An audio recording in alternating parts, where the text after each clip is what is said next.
There is nothing unusual about the sound at first. A lawn mower drones somewhere beyond the trees, pausing only when its engine catches against thicker grass. A screen door closes softly, followed by the distant bark of a dog that has no reason to believe the day differs from any other.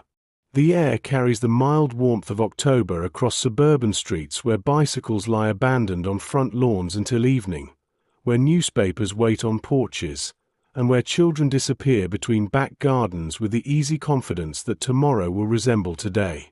It is a world built upon routines so dependable that most people no longer notice them. Breakfast gives way to school. Office lights switch on at the same hour. Milk is delivered. Mailboxes open. Radios murmur beside kitchen sinks while coffee cools unnoticed. Inside one modest American home, a television set flickers in the corner of the living room long before anyone has settled down to watch it. The picture is not especially clear. Shadows drift across the screen between bursts of static, and the voices emerging from the speaker carry the familiar cadence of evening newsreaders who have spent years describing elections, harvests, strikes, and distant conflicts that seldom seem capable of crossing an ocean. The family listens without fully listening. A father loosens his tie after work while reading the newspaper folded across his lap. A mother clears the dinner table with movements so practiced that they scarcely require thought. Somewhere upstairs, a child searches for a misplaced schoolbook, already worrying more about tomorrow's arithmetic lesson than about the unfamiliar places appearing on the television map. Across the Atlantic, another family ends its day beneath a different sky. Their apartment block overlooks streets where autumn settles between rows of stone buildings and tramlines glisten after an afternoon shower. A factory whistle has long since fallen silent. Supper has been eaten. Coats hang drying near the entrance after the damp walk home. The radio remains on, not because anyone expects remarkable news, but because its steady presence fills the quiet spaces between conversation. Names of distant capitals drift through the room almost casually. Washington, Havana, Moscow. They sound remote, belonging to governments rather than households, and yet each repetition seems to linger a little longer than the one before. Far to the south, on the island whose name will soon echo through millions of homes, ordinary routines continue with equal determination. Fishing boats still leave before sunrise. Buses still carry workers toward factories and offices. Children still chase one another through narrow streets where the smell of salt and diesel mingles with fresh bread carried from neighborhood bakeries. The sea itself appears indifferent, lifting and lowering against the shore with the same patient rhythm it has followed for centuries. From the water, the coastline reveals little of what strangers have begun to discuss in conference rooms and intelligence briefings thousands of kilometers away. None of these families knows precisely where history believes it has arrived. They know only fragments. A headline glimpsed before leaving for work. A sentence overheard on a passing radio. An unusually serious expression on the face of a television presenter. Even those serving in uniform understand surprisingly little. Orders become more urgent. Flights become more frequent. Telephones ring later into the night than usual. Yet explanations remain scarce, parceled out carefully by institutions accustomed to secrecy. For everyone else, uncertainty arrives not as a single announcement but as a slow accumulation of small irregularities, each one too modest to alter life on its own, yet together beginning to shift the weight of ordinary days. Outside, the October light fades almost imperceptibly. Street lamps awaken one after another along quiet roads. Curtains are drawn against the cooling evening.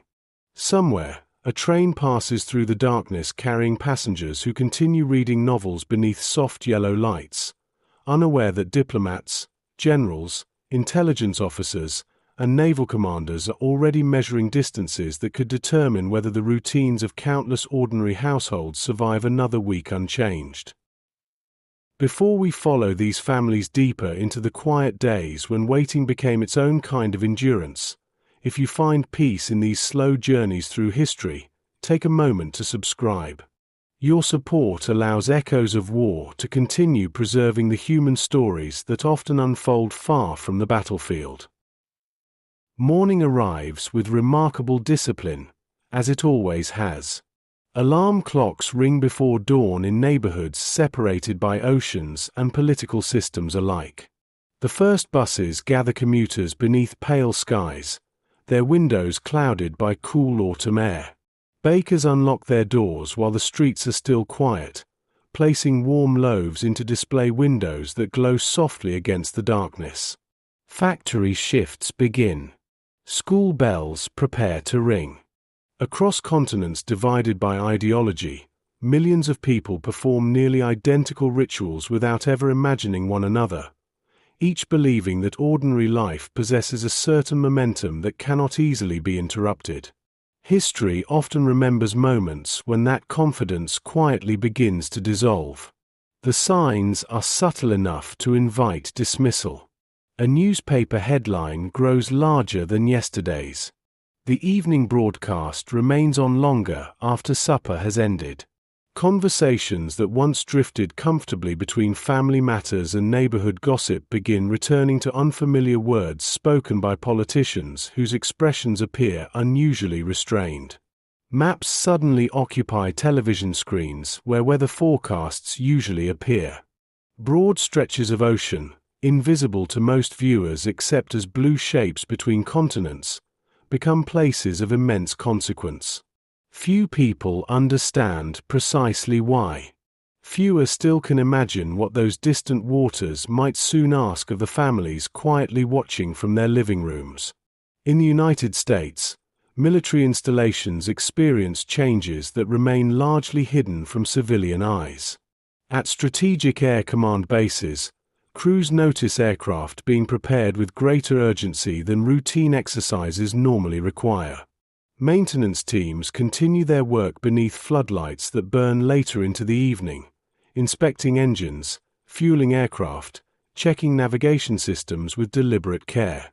Bombers resting along concrete runways appear outwardly unchanged, yet every completed checklist carries a different emotional weight. Pilots exchange restrained conversations that avoid speculation. Orders arrive through secure channels, often accompanied by explanations no broader than necessity requires. Families living in nearby military housing observe only fragments of this growing intensity.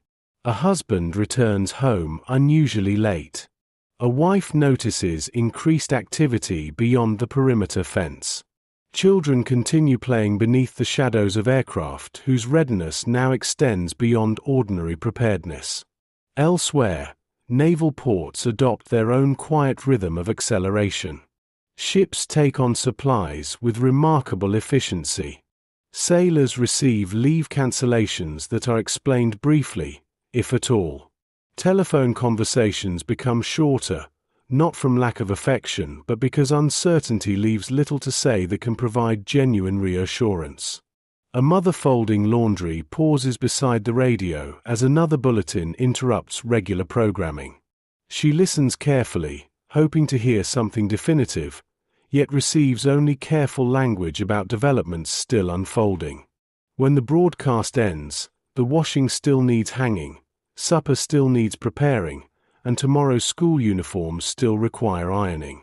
The practical obligations of family life continue, insisting upon attention even while larger questions remain unanswered.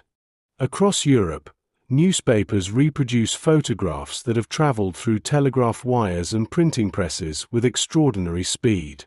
Office workers gather around notice boards before beginning the day's labor, studying headlines that describe missile sites, reconnaissance flights, diplomatic exchanges, and military readiness with increasing urgency. Some readers remember another October less than 20 years earlier, when uncertainty eventually gave way to total war. Those memories remain largely unspoken, yet they shape the silence between colleagues more powerfully than words ever could. Younger employees notice the expressions of older men and women who have learned, through experience, that calm official language sometimes conceals profound danger. Within schools, the world appears almost untouched. Exercise books are opened.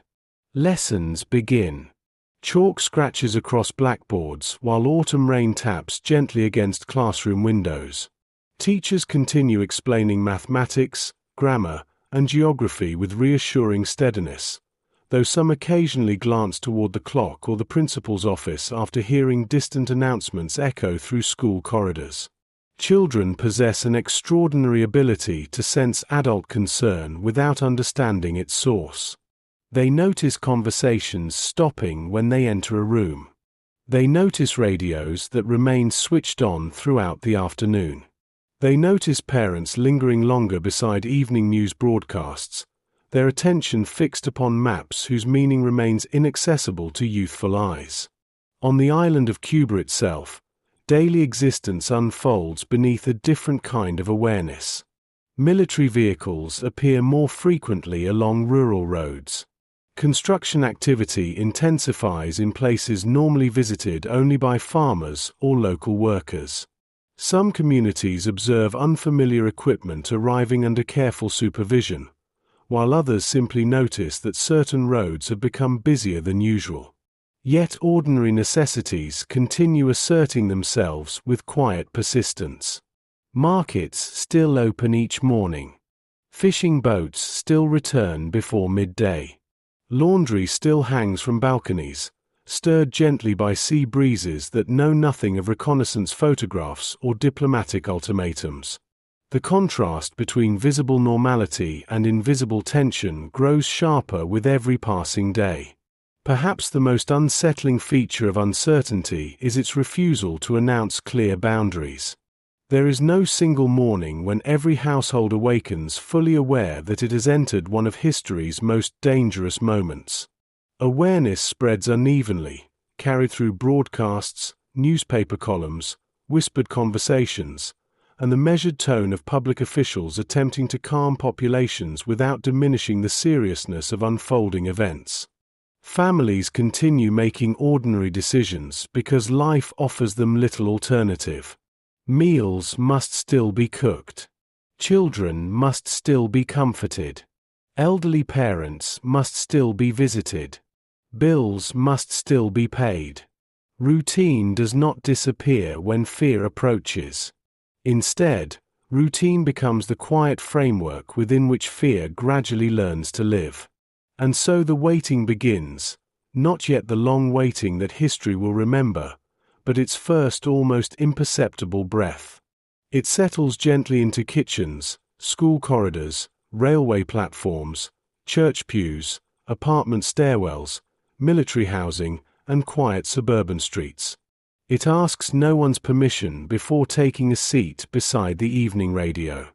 It offers few certainties, only possibilities that grow larger each time another broadcast interrupts familiar programming.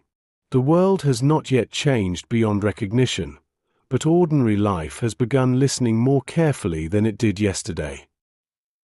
The familiar world before the announcement.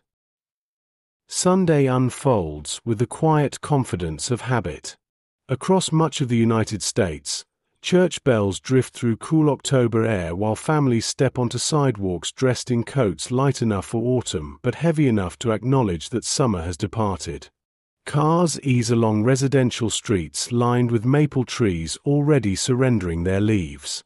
The colors are vivid without seeming dramatic, a final display before winter's restraint begins to settle over the landscape. Children walk slightly ahead of their parents, kicking dry leaves across the pavement with absent-minded enthusiasm, more interested in the sound beneath their shoes than in the destination awaiting them. It is an ordinary weekend, and ordinary weekends possess a reassuring rhythm that encourages people to believe tomorrow will resemble yesterday. Inside modest churches, wooden pews fill gradually as neighbors greet one another with familiar smiles. The conversations are comfortably predictable. Someone asks about a recent illness. Another remarks upon the weather, noting that frost may soon arrive. A young couple quietly discusses repairs needed before winter. Even the prayers, though deeply personal, follow patterns repeated over countless Sundays, asking for health, work, safety, and peace without imagining that peace itself may soon become the central concern of millions. The congregation disperses beneath clear skies, carrying hymn books, folded bulletins, and plans for the afternoon. The world still appears governed by the ordinary scale of everyday worries. Not far away, supermarkets welcome their busiest hours of the week. Shopping carts rattle softly across polished floors while families compare prices, select vegetables, and debate whether another loaf of bread is necessary before Monday. Shelves remain well stocked. Milk bottles stand in neat rows beside butter wrapped in waxed paper. Canned vegetables are arranged with patient precision by employees, whose greatest concern is keeping displays orderly before closing time. Cashiers recognize regular customers by name, exchanging small observations about children growing taller or the approaching cold season. Nothing inside these brightly lit aisles suggests that ordinary household supplies may soon acquire unexpected emotional significance. Flour remains flour. Tinned soup remains merely supper for another evening. The future has not yet attached itself to these objects.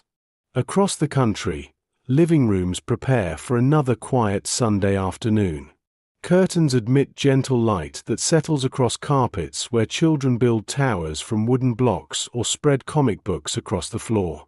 Fathers unfold newspapers whose pages carry reports from around the world alongside advertisements for automobiles, washing machines, and department store sales.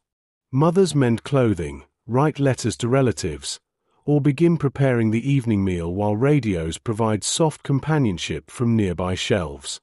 The household possesses its own familiar soundtrack: the clatter of dishes, distant laughter from outdoors, the turning of newspaper pages, footsteps on wooden stairs, the occasional telephone ringing from the hallway before someone answers with practiced ease. These sounds have accumulated over years until they form the unnoticed architecture of domestic life. Military families experience the same peaceful Sunday, though their routines include details unfamiliar to civilian neighborhoods. Near Orford Air Force Base in Nebraska, where Strategic Air Command oversees much of America's nuclear readiness, children ride bicycles beneath the shadows of aircraft that have long since become part of the scenery. The enormous bombers parked beyond secure fences inspire occasional curiosity but rarely sustained attention. They belong to the landscape in much the same way that church steeples belong to small towns or grain silos belong to farming communities. Pilots attend church alongside mechanics, navigators, and maintenance crews.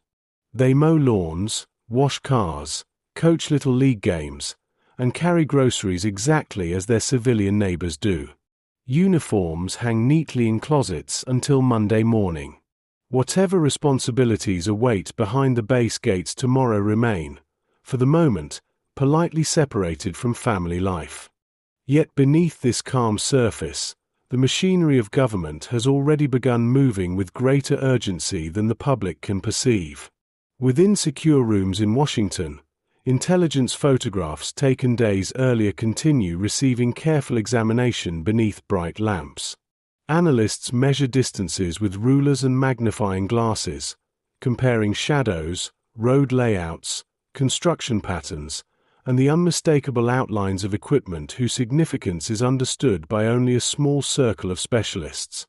Their work unfolds in almost complete silence, interrupted only by the rustle of paper, the click of projectors advancing photographic frames, and the quiet exchange of observations that may eventually reach the president himself. They are separated from ordinary households not merely by security clearances but by knowledge. While families finish Sunday lunches or prepare for evening services, these analysts have already begun living inside a different emotional landscape, one where familiar routines no longer offer reassurance. That difference in knowledge creates one of history's quietest divisions. Most people believe they inhabit the same present as everyone else, yet during moments of crisis the present becomes unevenly distributed. Some individuals wake each morning already carrying information that has not yet reached the wider world. They continue walking through ordinary streets, buying coffee, greeting colleagues, returning home to their families, all while silently aware that events unfolding beyond public sight may soon reshape countless ordinary lives. Their neighbors notice nothing unusual. The milk is delivered as always. School children laugh outside. Newspapers arrive folded neatly at every doorstep.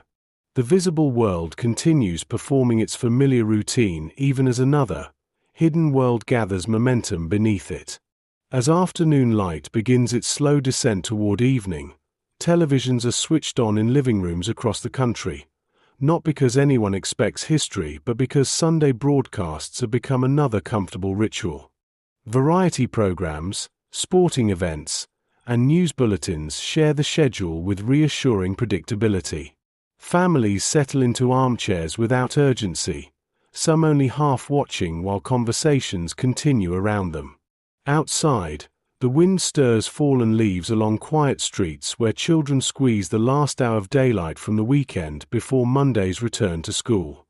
It is the kind of afternoon that rarely survives intact within collective memory, and yet history often depends upon such afternoons, for they reveal with remarkable clarity the ordinary world that exists immediately before ordinary people discover that they have begun living inside extraordinary times.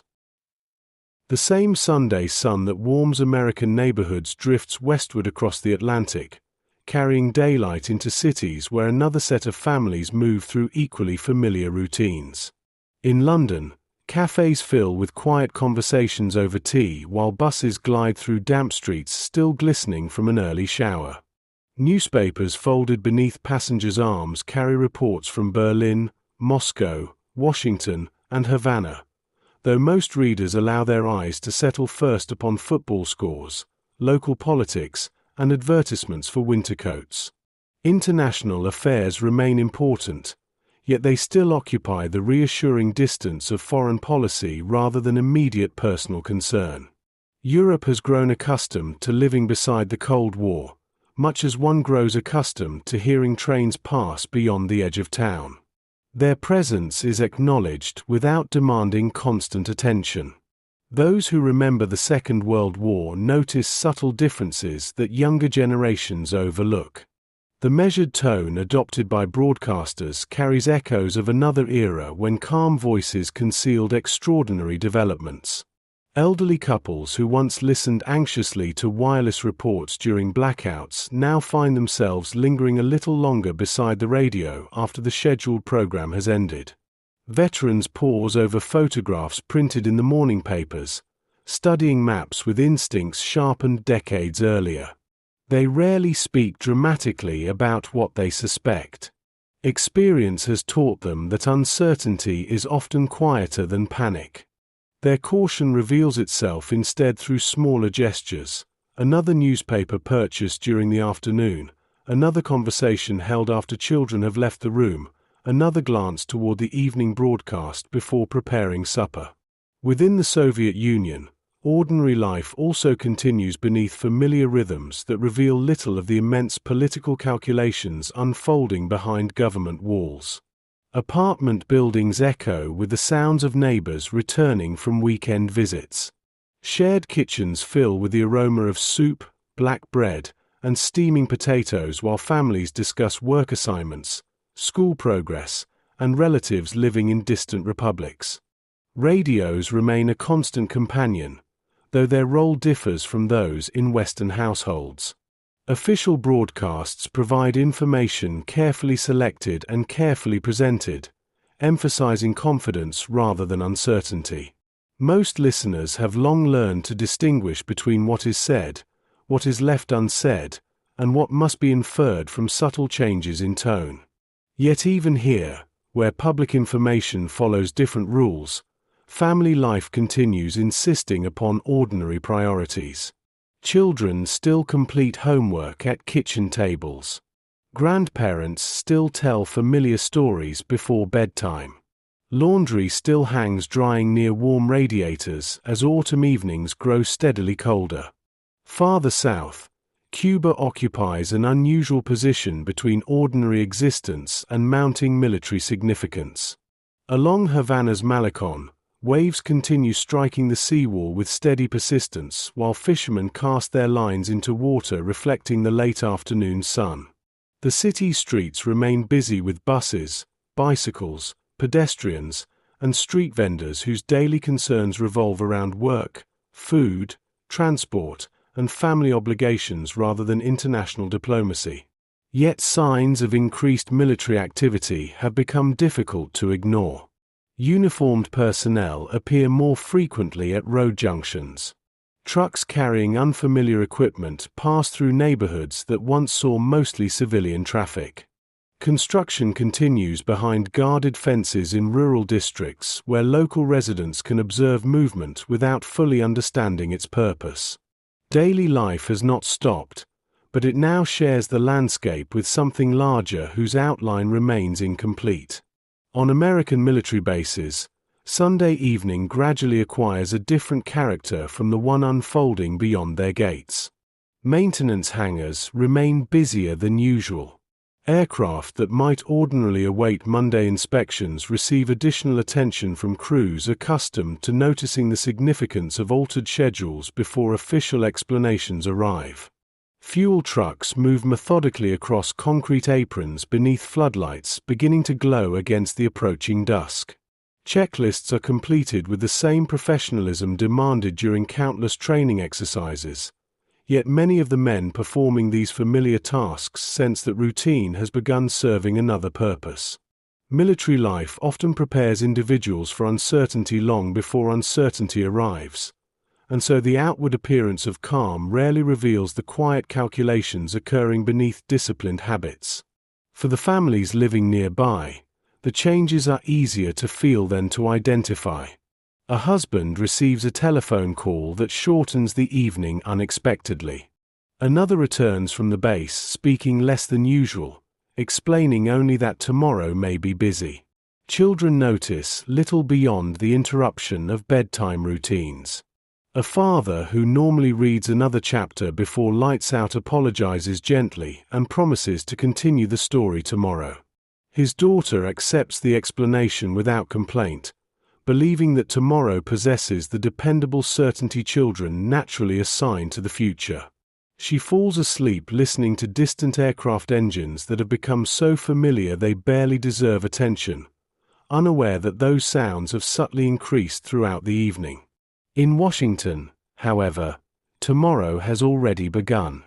Within the executive mansion, meetings extend well beyond ordinary working hours.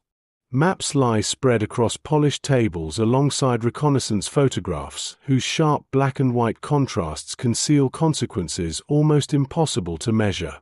Advisors arrive carrying folders thick with intelligence summaries, military assessments, diplomatic analyses, and recommendations that often disagree despite being prepared by equally capable men.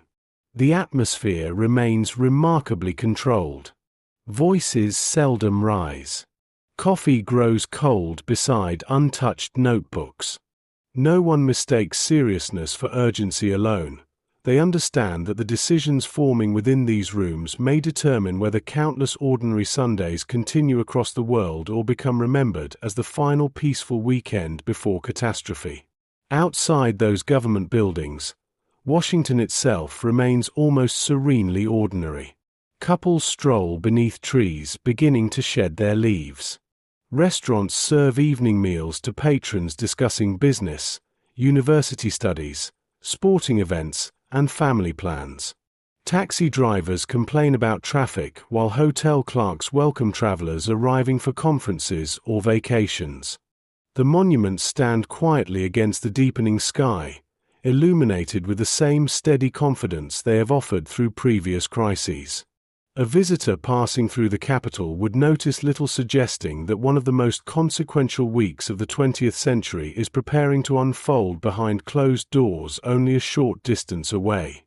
Darkness settles gradually across continents linked not by shared politics but by shared vulnerability. Lights appear in apartment windows from Moscow to Havana, from Nebraska to London, each one revealing another household preparing for sleep. Parents check that doors are locked. Children arrange schoolbooks for the morning. Radios are finally switched off. The day's final newspaper is folded and left upon a coffee table, ready to be read once more over breakfast. Around the world, millions retire believing they understand the scale of tomorrow's concerns. Few realize that, before another evening arrives, a single televised address will quietly transform uncertainty into something far more intimate, carrying the affairs of governments directly into the living rooms where ordinary families have always believed themselves safely removed from history. Voices through the television. Monday morning arrives without ceremony. The first commuters step onto railway platforms carrying briefcases polished by years of routine, while buses collect passengers who settle automatically into familiar seats beside windows beginning to mist from the contrast between cool autumn air and the warmth gathering inside. Cafes open before sunrise, filling slowly with mechanics, office clerks, nurses, teachers, and factory workers who exchange greetings that rarely extend beyond the practical concerns of another working day. Newspapers disappear from street kiosks at their usual pace. Their headlines receive passing attention between hurried cups of coffee, yet even those who pause to study reports concerning Cuba find little certainty within the printed words. The articles speak of reconnaissance flights, diplomatic tension, military preparations, and statements issued by governments careful to reveal only what they choose. The language is serious without being conclusive, leaving readers to carry questions with them into the ordinary demands of Monday. Schools absorb children with the dependable efficiency that belongs to long-established institutions. Coats are hung on pegs along polished corridors. Wet shoes leave faint marks upon wooden floors still smelling slightly of soap from the weekend cleaning. Teachers begin arithmetic lessons while younger pupils practice careful handwriting beneath the steady scratching of pencils. Outside classroom windows, playgrounds lie empty beneath trees surrendering another scattering of leaves to the wind. Lessons continue almost exactly as they had the previous week. Yet many teachers find their attention drifting briefly toward the clock mounted above the blackboard. During breaks, they gather quietly in staff rooms where newspapers lie folded beside steaming cups of tea.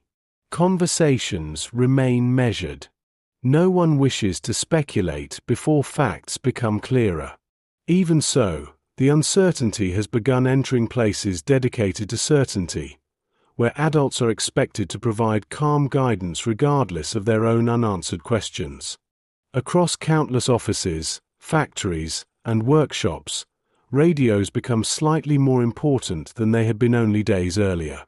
Small receivers placed on filing cabinets or workshop shelves remain turned low enough not to interrupt productivity, yet loud enough that each scheduled news bulletin can be heard without anyone needing to stop work entirely. Employees learn to distinguish the opening music announcing national broadcasts from the ordinary sounds of machinery, typewriters, and conversation. Whenever those familiar notes begin, hands pause almost instinctively. A mechanic looks up from an engine. A secretary briefly stops typing. Warehouse workers straighten their backs after lifting heavy crates. For a minute or two, attention belongs not to the task immediately before them but to distant voices attempting to describe a world growing more difficult to interpret. Within American military installations, Monday possesses none of the gentle familiarity experienced beyond the gates. Strategic Air Command Headquarters at Orford Air Force Base hums with disciplined activity that seems almost routine to those serving there, though its scale has quietly increased. Messages arrive continuously through secure communications networks linking commanders across the country. Aircraft crews attend briefings where maps are studied with extraordinary concentration. Maintenance personnel inspect equipment that had already been checked the previous day, understanding that readiness is measured not merely by technical standards but by absolute confidence. No one speaks dramatically about the situation. Professionalism discourages unnecessary emotion. Yet even within that disciplined environment, the silence between conversations grows noticeably heavier, as though everyone senses that the margin separating preparation from action has become unusually narrow. Back in suburban neighbourhoods, none of these developments is directly visible. Lawns still require mowing before winter arrives. Deliveries still appear on front porches. Mail carriers continue their routes beneath skies that reveal nothing of reconnaissance photographs or naval deployments. Mothers meet one another outside primary schools after morning classes have begun, discussing children's illnesses, grocery prices, and plans for the approaching Thanksgiving season. Occasionally, someone mentions Cuba, usually with a question rather than an opinion. Has anyone heard anything new? Do you think it will become serious? The conversations rarely continue for long because no one possesses information sufficient to answer them. Uncertainty remains frustrating precisely because it resists ordinary discussion. Unlike weather, local politics, or neighborhood affairs, it offers no practical solution that can be reached through conversation alone. As the hours pass, television studios prepare for an evening unlike most they have known. Producers receive quiet instructions that schedules may need alteration. Technicians test cameras with unusual care while telephone lines remain unusually active between newsrooms, government offices, and broadcasting networks. There is little outward urgency. Professional broadcasters are trained to preserve composure even when events accelerate beyond ordinary expectations. Yet behind that composure, everyone understands that live television has begun assuming a role unlike any it has previously occupied. Increasingly, history is no longer something learned from tomorrow's newspapers. It is becoming something capable of entering living rooms while it is still unfolding. Throughout the afternoon, the same anticipation spreads in subtler forms across Britain, Canada, Western Europe, and many other countries watching the relationship between Washington and Moscow with growing concern. Editors postpone printing deadlines. Radio announcers remain prepared to interrupt regular programming. Diplomats wait beside telephones that may ring at any moment. Families, however, know almost nothing of these preparations. Children return home from school complaining about homework or playground disagreements. Fathers arrive from work carrying the ordinary fatigue accumulated over another Monday. Supper is prepared. Plates are placed upon tables. The familiar rituals of domestic life continue performing their quiet work of holding families together, even as the institutions surrounding them begin adjusting to circumstances that remain largely invisible. By early evening, one change becomes impossible to overlook. News bulletins arrive with increasing frequency, and their tone has become unmistakably deliberate. The words remain calm, but the pauses between them seem longer than before. Presenters no longer conclude broadcasts with the easy confidence of routine programming. Instead, they hint that further announcements may follow. Across thousands of homes, television sets that might normally have been switched off after the news remain glowing softly in the corners of living rooms. Families continue washing dishes, helping children with schoolwork, knitting, reading, or writing letters, yet their attention repeatedly returns to the quiet flicker of the screen. They are still living ordinary lives, but those lives have begun arranging themselves around the expectation that, before the night is over, someone may finally explain why the familiar world has started feeling so unfamiliar. As evening settles across North America, A subtle change passes from one household to the next without anyone needing to speak about it directly. Televisions that might ordinarily have remained off until a favorite program now glow much earlier, their pale lights spilling across living rooms where supper dishes have only recently been cleared away. Chairs are turned slightly toward the screen.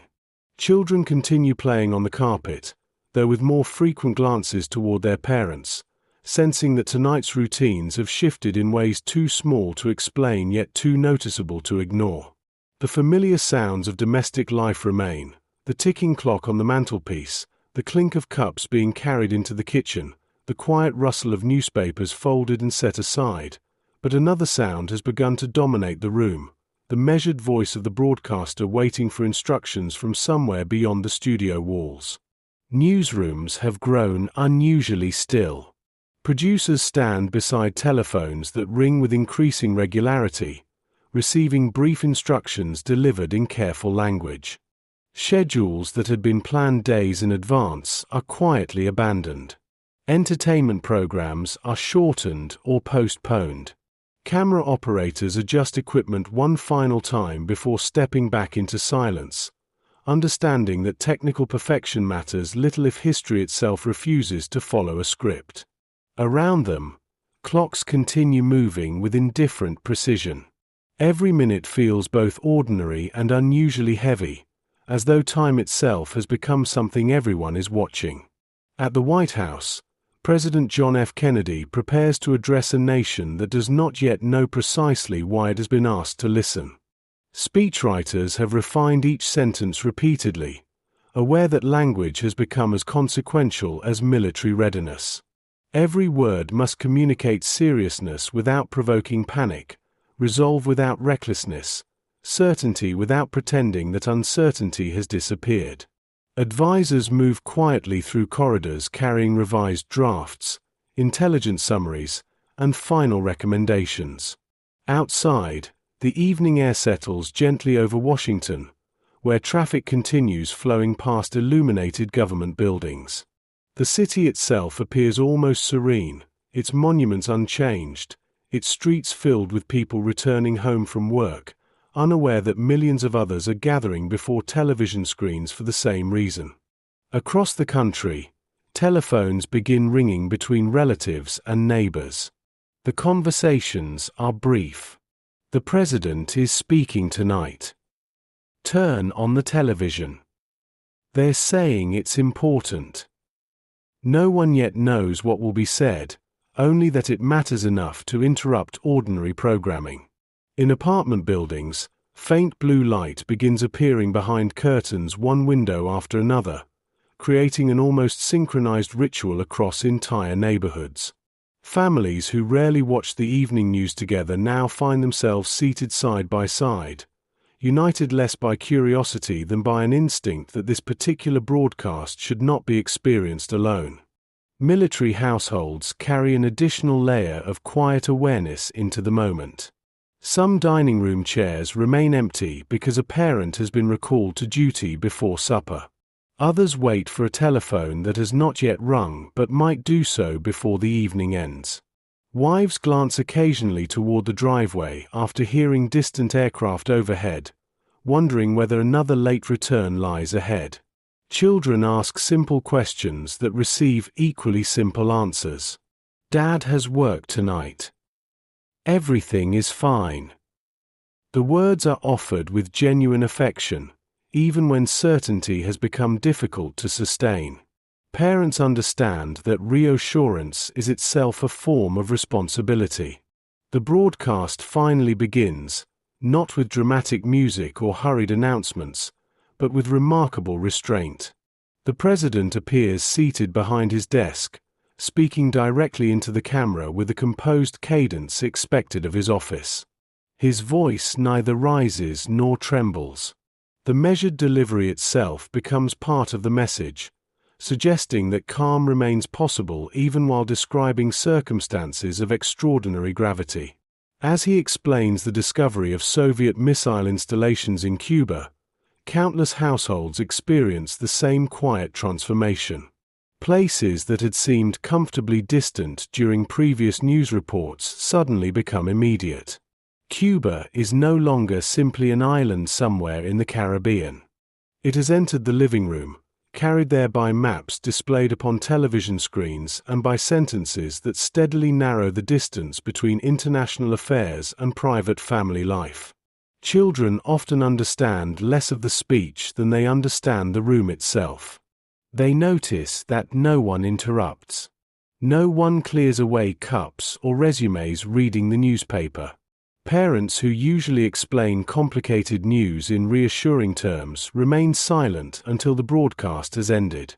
Even those too young to grasp words like quarantine, ballistic missile, or strategic retaliation recognize that the adults are listening with unusual concentration.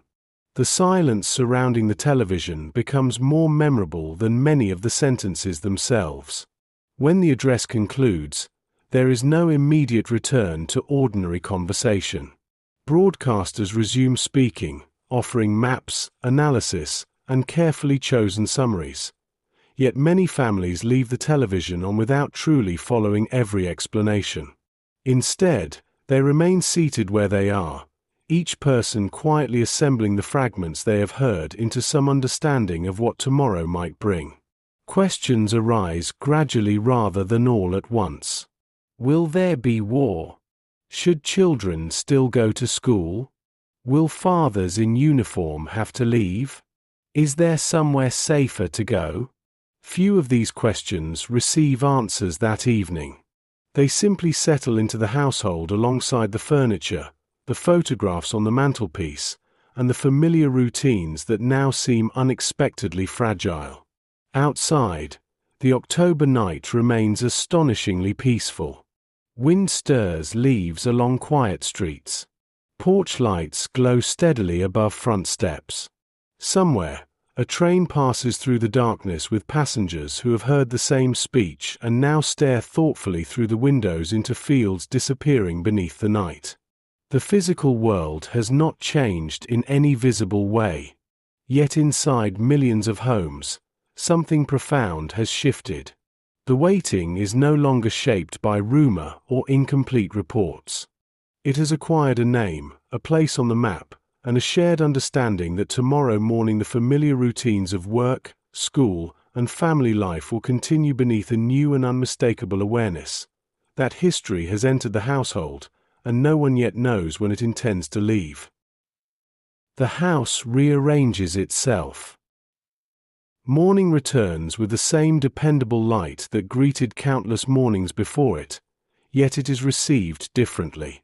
Curtains are opened as usual, kettles are placed upon the stove, and breakfast tables gradually fill with bowls of cereal, toast, eggs, coffee, and newspapers still carrying the fresh scent of ink.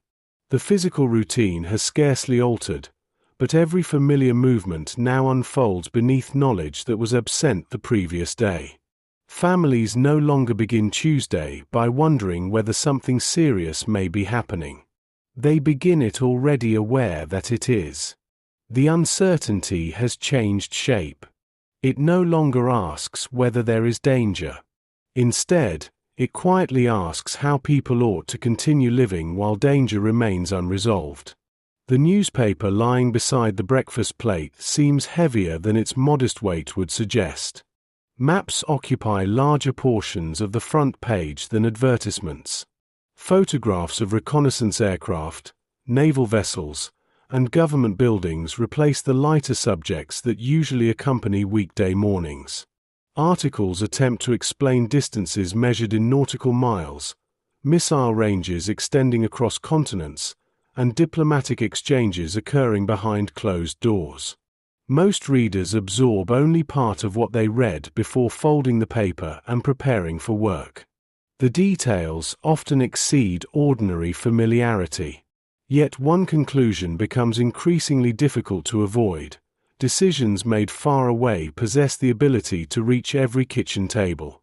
Children experience the morning through different measurements altogether. They search for missing shoes beneath beds, complain that breakfast has become cold while they looked for homework, and negotiate over whose turn it is to sit beside the window during the drive to school. Their world continues to revolve around immediate concerns because childhood naturally resists abstraction. Even so, they notice changes that adults imagine are hidden. The radio remains switched on from breakfast until the last family member leaves the house. Parents pause longer before saying goodbye at the front door. A father lingers for an extra moment, resting his hand gently upon his son's shoulder before leaving for work. A mother watches the school bus disappear around the corner instead of returning immediately inside. None of these gestures appears remarkable on its own, yet together they reveal that routine has begun carrying an additional emotional weight. At schools, the atmosphere remains outwardly composed. Teachers understand that stability itself has become part of their responsibility. Lessons proceed according to schedule. Reading exercises continue. Geography classes unfold beneath maps that suddenly invite different kinds of attention. During recess, children run across playgrounds with the same joyful disregard for international affairs that belongs almost exclusively to youth. Laughter rises above the schoolyard fences, carried by cool October air that neither knows nor cares about diplomatic ultimatums. Watching from classroom windows, some teachers find quiet comfort in that sound. Others feel an unexpected sadness, wondering how much of the wider world's anxiety should ever reach such ordinary moments of childhood. Across American suburbs, conversations begin changing in subtle ways. Outside grocery stores, neighbors who might normally exchange remarks about gardens or local sports now ask whether anyone heard additional news overnight. One family mentions that a relative serving in the Air Force has telephoned unexpectedly, though only briefly. Another has noticed military aircraft passing overhead more frequently than usual. Someone recalls hearing that bomb shelters are being inspected in another town. The stories remain uncertain, often passed from one person to another before they have been verified. Yet uncertainty itself becomes a shared experience. People are no longer merely consuming news. They are beginning to live inside it together. Within homes, practical questions slowly replace abstract concern. A pantry that yesterday appeared comfortably stocked is opened once more, this time with different eyes. Shelves holding canned vegetables, flour, sugar, dried beans, and bottled preserves receive quiet inspection. There is no panic. No hurried clearing of supermarket shelves, not yet. Instead, there is something calmer and perhaps more revealing, an instinctive desire to measure preparedness against an unknown future. A woman rearranges jars so she can see exactly what remains.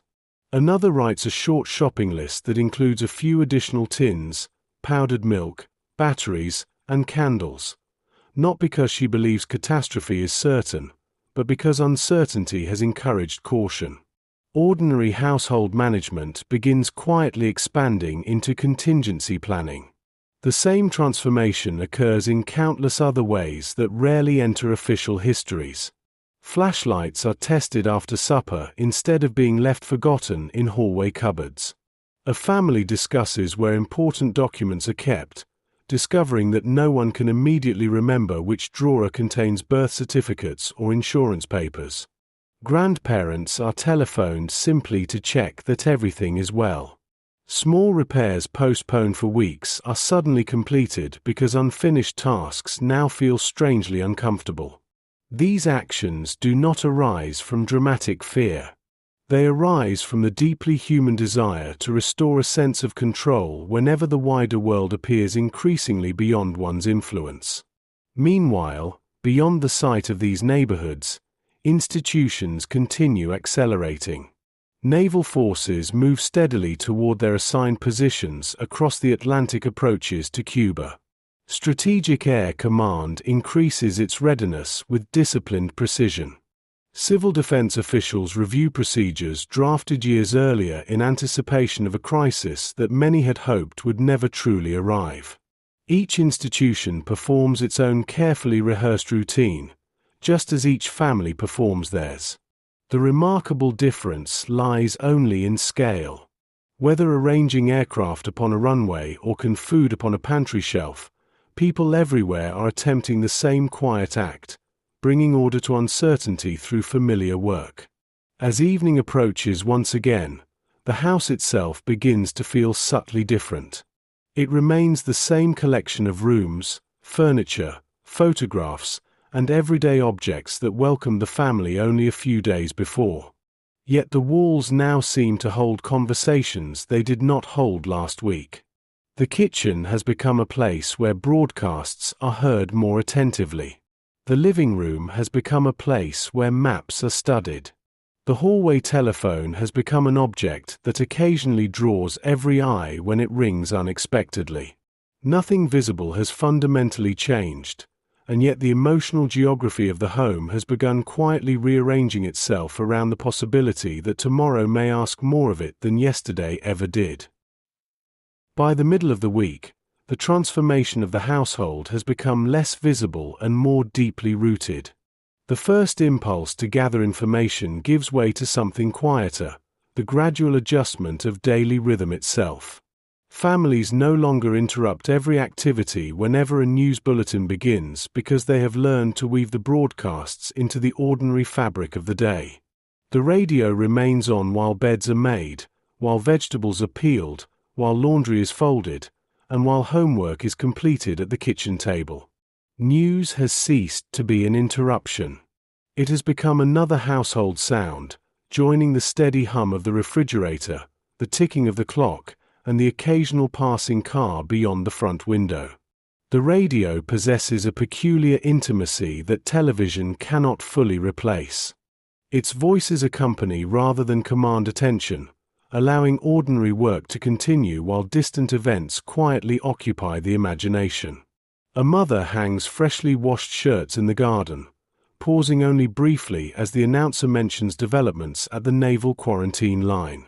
She smooths a sleeve between her hands before reaching for the next garment, the simple rhythm of domestic work continuing almost independently of the thoughts passing through her mind. Across the street, another woman trims late autumn flowers that will not survive the coming frost. Neither speaks across the fence as often as they usually might. They exchange a smile, perhaps a few words about the weather, but both understand that much of what occupies them cannot easily be resolved through conversation. Inside countless workplaces, similar adjustments unfold. Factory whistles still announce the beginning and end of shifts, yet conversations during meal breaks increasingly revolve around maps printed in newspapers rather than local concerns. Men unfold the morning edition across cafeteria tables, tracing the Caribbean with calloused fingers more accustomed to machinery than geography. Distances that once seemed abstract are measured repeatedly. How far is Cuba from Florida? How long would ships require to cross those waters? Could missiles truly reach cities that yesterday felt unimaginably secure? Few possess technical expertise, but uncertainty encourages ordinary people to become students of places they had scarcely considered before. Geography itself acquires emotional significance.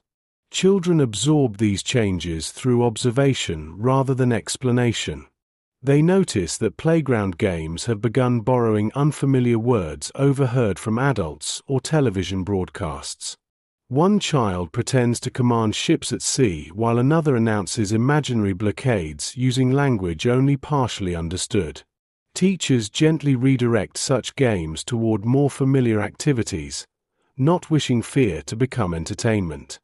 During drawing lessons, some children who normally sketch houses, animals, or football matches unexpectedly fill pages with airplanes, rockets, or flags. None of this necessarily reflects deep understanding. It reflects something subtler, the remarkable sensitivity with which childhood mirrors the emotional atmosphere surrounding it, even when its meanings remain beyond comprehension. In military communities, the separation between home and duty continues narrowing. At strategic air command bases, aircraft remain positioned with meticulous care, their crews maintaining schedules that allow little room for distraction. Families living nearby begin measuring time differently. A delayed return home no longer feels merely inconvenient. An unexpected telephone call during supper draws immediate attention. Wives become practiced at reading expressions rather than listening for explanations, understanding that operational security often limits what can be said. The conversations themselves remain reassuring. The silences surrounding them become more eloquent. Children, too, begin noticing patterns. They learn that certain questions receive affectionate smiles instead of answers and gradually stop asking them, accepting uncertainty with a resilience that adults often underestimate. Far beyond these neighborhoods, aboard American naval vessels approaching the quarantine line around Cuba, sailors experience waiting through another kind of routine. Watches are stood with unwavering regularity. Coffee is poured into metal mugs whose warmth offers brief comfort against the sea breeze. Radar screens are observed hour after hour with disciplined concentration, displaying little more than moving echoes across dark backgrounds. The ocean itself appears indifferent to political crisis. Waves continue lifting destroyers and cruisers with slow, patient movements that have changed little across centuries of maritime history. For the young sailor leaning against a rail during a brief moment of rest, the horizon remains as empty and beautiful as it had been before the crisis began. Yet everyone aboard understands that somewhere beyond that horizon decisions are approaching whose consequences cannot be predicted. The same patient waiting unfolds inside Soviet submarines navigating cold Atlantic waters beneath strict orders and extraordinary secrecy. Their crews occupy narrow compartments where machinery hums continuously and artificial light erases ordinary distinctions between day and night. Meals are eaten according to schedule. Maintenance continues according to schedule. Watches change according to schedule. The discipline of naval life remains almost identical despite the vastly different flag flying above the vessel. Thousands of kilometers apart, sailors on opposite sides of the confrontation discover themselves sharing an unexpected condition. They are not fighting. They are waiting for the possibility that they might someday be ordered to fight. The emotional burden lies not in action but in sustained readiness. Back within suburban homes, evening arrives almost unnoticed. Lamps are switched on earlier now as daylight retreats more quickly each afternoon. Children complete homework beneath pools of warm yellow light while parents glance occasionally toward the television, waiting for the scheduled evening news. Supper conversations remain gentle by intention. Mothers and fathers consciously preserve familiar routines because familiarity itself has become reassuring. Dessert is still served. Bedtime stories are still read. School clothes are still laid out for the morning. The discipline of ordinary family life begins, revealing an unexpected strength. It does not deny uncertainty. Instead, it quietly contains it, allowing children to fall asleep believing that tomorrow's breakfast, tomorrow's school bus, and tomorrow's embrace before leaving for work will almost certainly arrive as they always have. Outside, the autumn wind carries dry leaves along pavements washed silver by moonlight. The streets appear peaceful enough that a passerby might imagine nothing unusual has disturbed the week. Yet inside those quiet houses, the waiting has deepened. It no longer feels like a temporary interruption destined to disappear after tomorrow's headlines. It has settled into daily existence with remarkable patience, teaching families to continue living while carrying questions that no evening broadcast, no government statement, and no carefully drawn map has yet been able to answer. Waiting becomes the routine. By Thursday morning, the extraordinary has acquired an unexpected quality. It has become familiar. Not familiar in the comforting sense that childhood homes or well-used walking paths become familiar, but in the quieter way that persistent rain eventually changes how people leave the house. Umbrellas begin waiting beside the door instead of remaining in the cupboard. Windows are checked before bedtime almost without thinking. Shoes are chosen differently before stepping outside. The weather itself has not disappeared. People have simply learned to arrange themselves around it. So too has the crisis begun rearranging ordinary life. It no longer interrupts every conversation because it no longer needs to. Its presence is assumed. Breakfast unfolds beneath this new understanding. Coffee steams gently from ceramic mugs while toast cools unnoticed beside folded newspapers. The radio delivers overnight developments in the same calm voice listeners have heard throughout the week. Ships continue their movements. Diplomatic exchanges continue behind closed doors. Military readiness remains high. Each bulletin adds another small piece to a picture that never quite becomes complete. The family listens, absorbs what little certainty exists, and then quietly continues eating because there is no practical alternative. Children still need to reach school before the bell. Adults still need to arrive at work before the beginning of the shift. Daily life has not been suspended by history. It has been asked to coexist with it. The journey to work reveals surprisingly little outward change. Traffic moves with its usual rhythm along suburban roads leading towards city centers. Streetcars glide through morning mist in European capitals. Commuter trains fill with readers holding newspapers whose headlines have begun resembling one another from day to day. Some passengers study every article with careful concentration. Others glance briefly before turning to crossword puzzles or novels, not because they care less, but because constant attention eventually exhausts itself. Human beings possess only so much capacity for sustained anxiety before ordinary habits begin quietly reclaiming their place. Waiting demands endurance, and endurance often expresses itself through the determined continuation of routine rather than dramatic displays of emotion.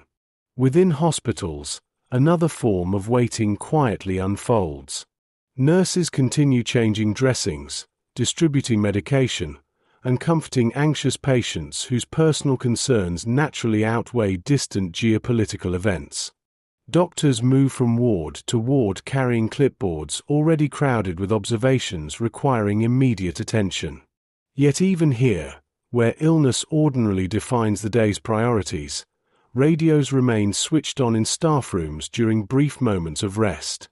Between consultations, physicians exchange short remarks about overnight developments before returning to the bedside. Their profession has long accustomed them to uncertainty. Medicine, like diplomacy, often proceeds through careful observation rather than immediate resolution. Perhaps for that reason, many healthcare workers understand instinctively that calm routine is not the opposite of crisis. Sometimes it is the only appropriate response to it. Schools, too, have settled into their altered rhythm. Teachers no longer wonder whether children have overheard discussions about Cuba or nuclear weapons. They know they have. Questions arise unexpectedly during lessons that were meant to concern entirely different subjects. A geography lesson becomes an opportunity for a pupil to ask where Havana is located. A history class pauses while another wonders whether wars always begin without warning. The teachers answer carefully, offering facts where facts exist and reassurance where certainty does not. They understand that education extends beyond textbooks during moments such as these. Their greatest lesson may simply be demonstrating how adults continue behaving thoughtfully when answers remain incomplete. In supermarkets, the atmosphere remains composed, though subtle changes have become visible to observant eyes. A few customers purchase slightly more canned food than they ordinarily would. Batteries disappear from certain shelves more quickly than store managers expected. Flashlights displayed near the hardware section receive increased attention from shoppers who had previously walked past them without a second glance. None of this resembles panic. Cashiers continue greeting customers with familiar warmth. Shopping carts move patiently through the aisles. Children still ask for sweets while parents gently decline. Yet the pattern has shifted almost imperceptibly. Purchases are no longer made solely for today's needs.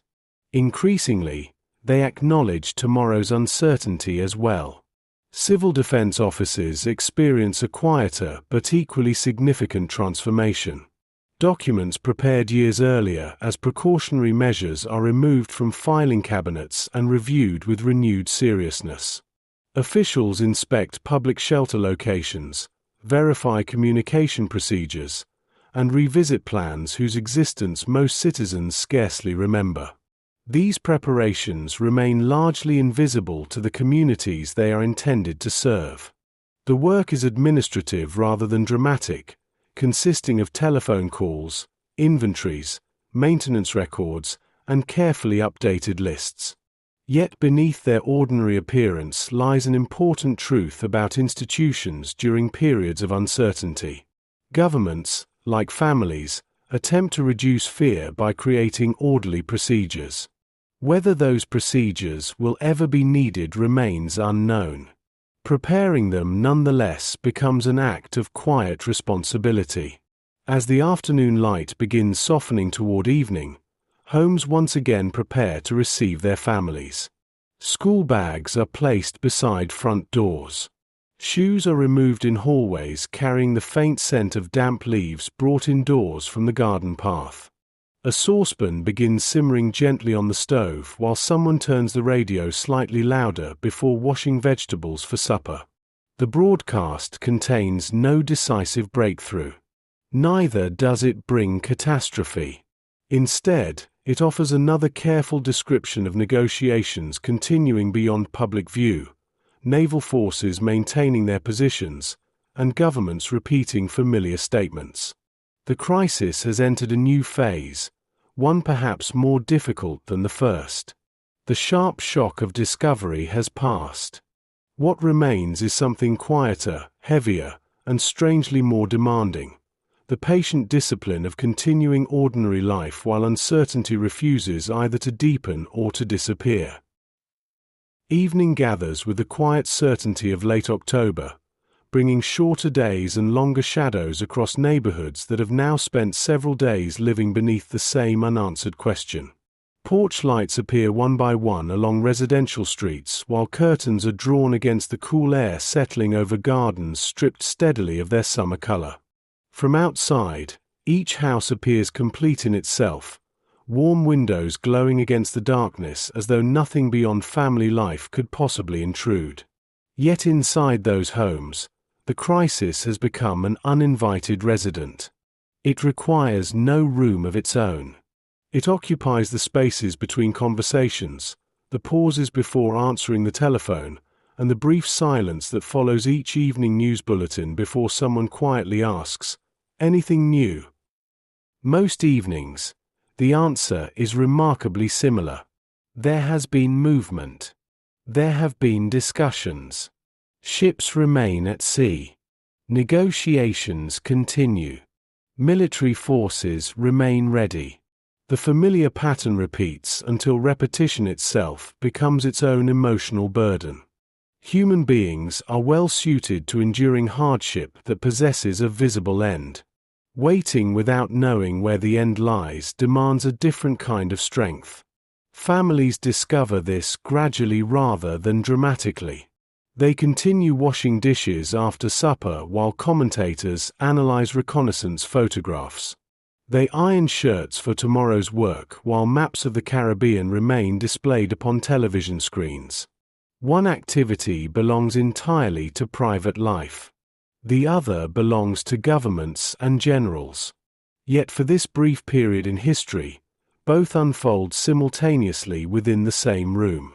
Across the United States, many churches remain open beyond their usual hours. Some receive no more visitors than an ordinary weekday evening. Others notice small but unmistakable increases in attendance. Individuals arrive quietly, often alone, sitting for a few minutes beneath stained glass windows before returning home without speaking to anyone. They pray for different things according to their own lives. A sailor's safe return. A son's military assignment. Wisdom for political leaders whose names they will never meet. Peace that remains impossible to measure but deeply necessary to imagine. The churches themselves offer no political answers. They offer something equally valuable during prolonged uncertainty, a place where silence feels purposeful rather than empty. In homes where grandparents share the household, memories begin quietly crossing generations. Those who lived through the Second World War recognize certain emotional rhythms long before younger family members can identify them. They remember listening to radio bulletins whose wording had to be interpreted as carefully as the facts themselves. They remember ration books tucked into kitchen drawers, blackout curtains carefully fastened each evening, and the peculiar mixture of routine and apprehension that allowed ordinary life to continue during extraordinary circumstances. Most do not compare the two periods directly. History never repeats itself with perfect symmetry. Yet their calm carries an authority that younger relatives find unexpectedly reassuring. Experience teaches that uncertainty, however profound, is still lived one ordinary day at a time. Children continue adapting in ways adults rarely notice.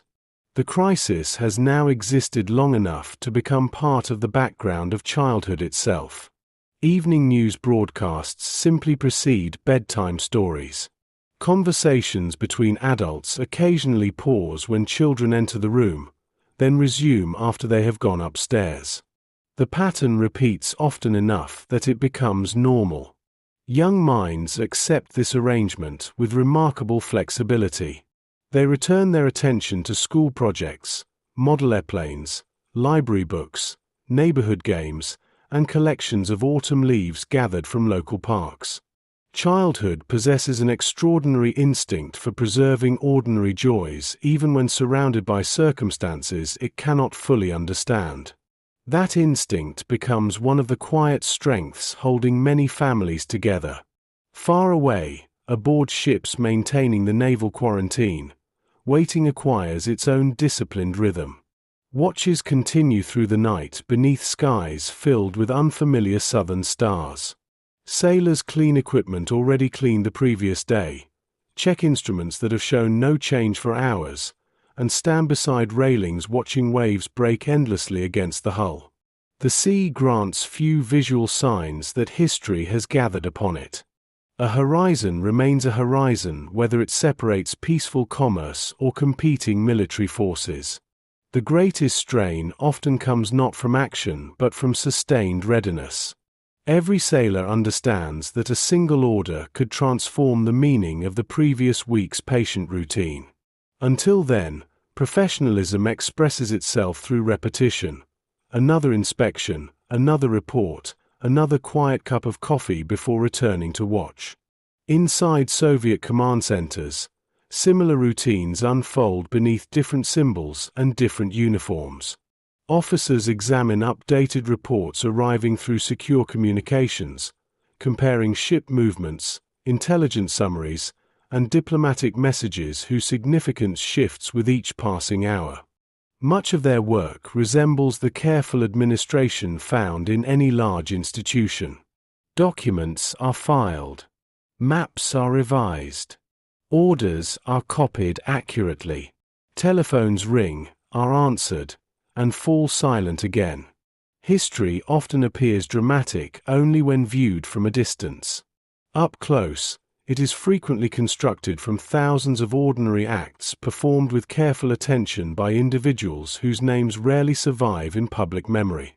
Late at night, after children have gone to sleep and the house has finally grown still, many parents remain awake a little longer than usual. The television has been switched off. The newspaper lies folded on the coffee table beside an empty teacup. Outside, wind brushes gently through nearly bare branches while distant traffic fades toward silence. These final minutes before bed become unexpectedly reflective. Tomorrow's lunches have already been prepared. School clothes have been folded neatly over chairs. The alarm clock has been set for another ordinary morning. There is nothing left to organize, nothing left to prepare until daylight returns. What remains is simply thought. Some wonder whether historians will ever remember these quiet evenings if catastrophe never arrives. Others hope they never will. For now, however, memory has not yet decided what these days will become. They remain suspended between ordinary life and unimaginable possibility, asking families to practice perhaps the most demanding form of courage. Not dramatic heroism, but the patient willingness to wake each morning, care for one another, fulfill familiar responsibilities, and preserve the routines of home while the wider world continues searching, hour by hour, for a peaceful way back from the edge. The longest hours of uncertainty. By Friday, the rhythm of waiting has become so well established that many people can almost predict the shape of each day before it begins. The morning newspaper will offer another carefully written account of negotiations whose full details remain hidden. The radio will interrupt regular programming at intervals that now feel almost expected. Television presenters will stand before maps whose outlines have become as familiar as the geography of one's own country. Somewhere, officials will announce that discussions continue. Somewhere else, military readiness will remain unchanged. Between these moments, ordinary life will quietly insist upon being lived.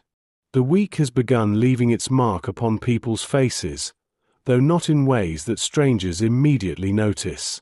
Fatigue gathers gradually during prolonged uncertainty. It appears in the extra moments someone spends staring into a cup of coffee before beginning the day, in the habit of rereading the same newspaper paragraph without fully absorbing it, or in the quiet sigh that escapes almost unnoticed when another broadcast concludes without offering resolution. No one has endured physical deprivation. Shops remain open. Electricity continues flowing. Trains arrive according to timetable. Yet the mind grows tired in ways that resemble carrying an invisible weight whose exact measure cannot be known. At strategic air command bases across the United States, that invisible weight is balanced by routine of almost mathematical precision. Crews report for duty at scheduled hours, uniforms pressed neatly despite long days and shortened nights. Aircraft stand fueled and inspected along runways that have become symbols of readiness rather than movement. Ground crews repeat maintenance procedures already completed countless times before, fully aware that repetition itself preserves reliability. A loose fitting overlooked through impatience, a checklist abbreviated through familiarity, or a moment of distraction cannot be permitted when uncertainty governs every decision. Professional discipline becomes its own quiet refuge, allowing each individual to concentrate upon the next practical task rather than the vast political questions unfolding far beyond the airfield. The same principle quietly shapes households. A mother who has spent several evenings worrying about headlines discovers unexpected comfort in polishing school shoes before placing them beside the front door. A father repairs a loose cupboard hinge that had annoyed the family for weeks without anyone finding time to address it. Another spends Saturdays approaching errands already planning which groceries will be needed, even though no one can say with confidence what next week may bring.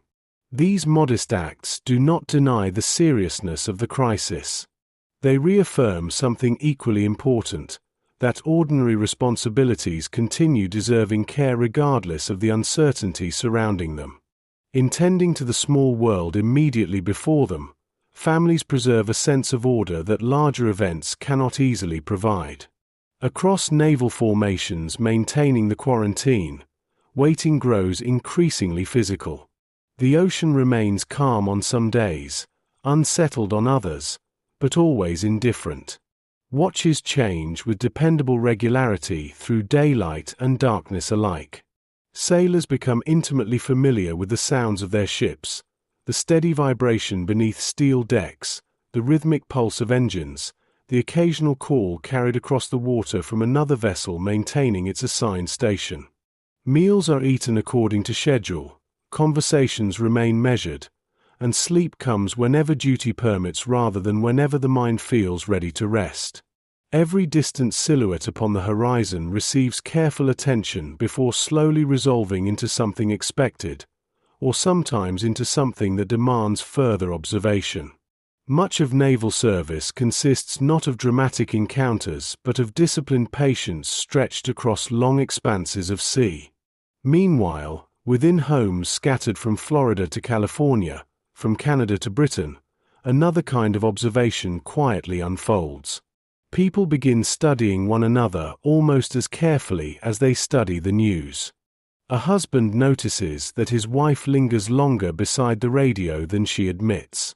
A daughter observes her grandfather reading every edition of the newspaper from beginning to end instead of skipping directly to the sports pages.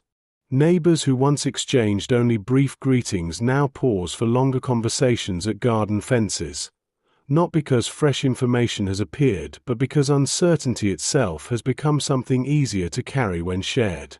These conversations rarely produce answers. Their value lies elsewhere. They remind people that waiting, though deeply personal, is rarely experienced alone. The weather contributes its own slow transformation. Autumn advances steadily regardless of diplomatic negotiations. Morning frost begins appearing on rooftops in northern towns. Trees that only days earlier displayed brilliant colors now surrender leaves in greater numbers, carpeting sidewalks with damp gold and brown that must be swept before they become slippery beneath approaching rain. The shortening daylight subtly alters domestic life. Lamps are switched on earlier each evening, drawing families closer together within pools of warm light while darkness gathers beyond the windows. The house itself feels smaller after sunset, not because its walls have changed, but because the outside world has become less inviting. More hours are spent together indoors, listening, waiting, and quietly measuring the passing days. History often remembers crises through the decisive moments that eventually resolve them. Far less attention is given to these slower hours that surround every turning point.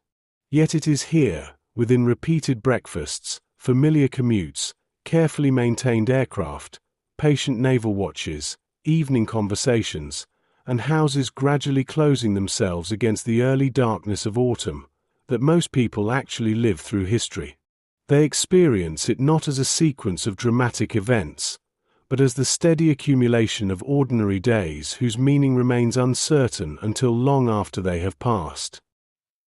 Friday afternoon settles slowly across both sides of the Atlantic, bringing with it an unusual sensation that many families struggle to name. The crisis has lasted long enough that the first sharp edge of fear has softened into endurance, yet not long enough for anyone to believe it has become normal.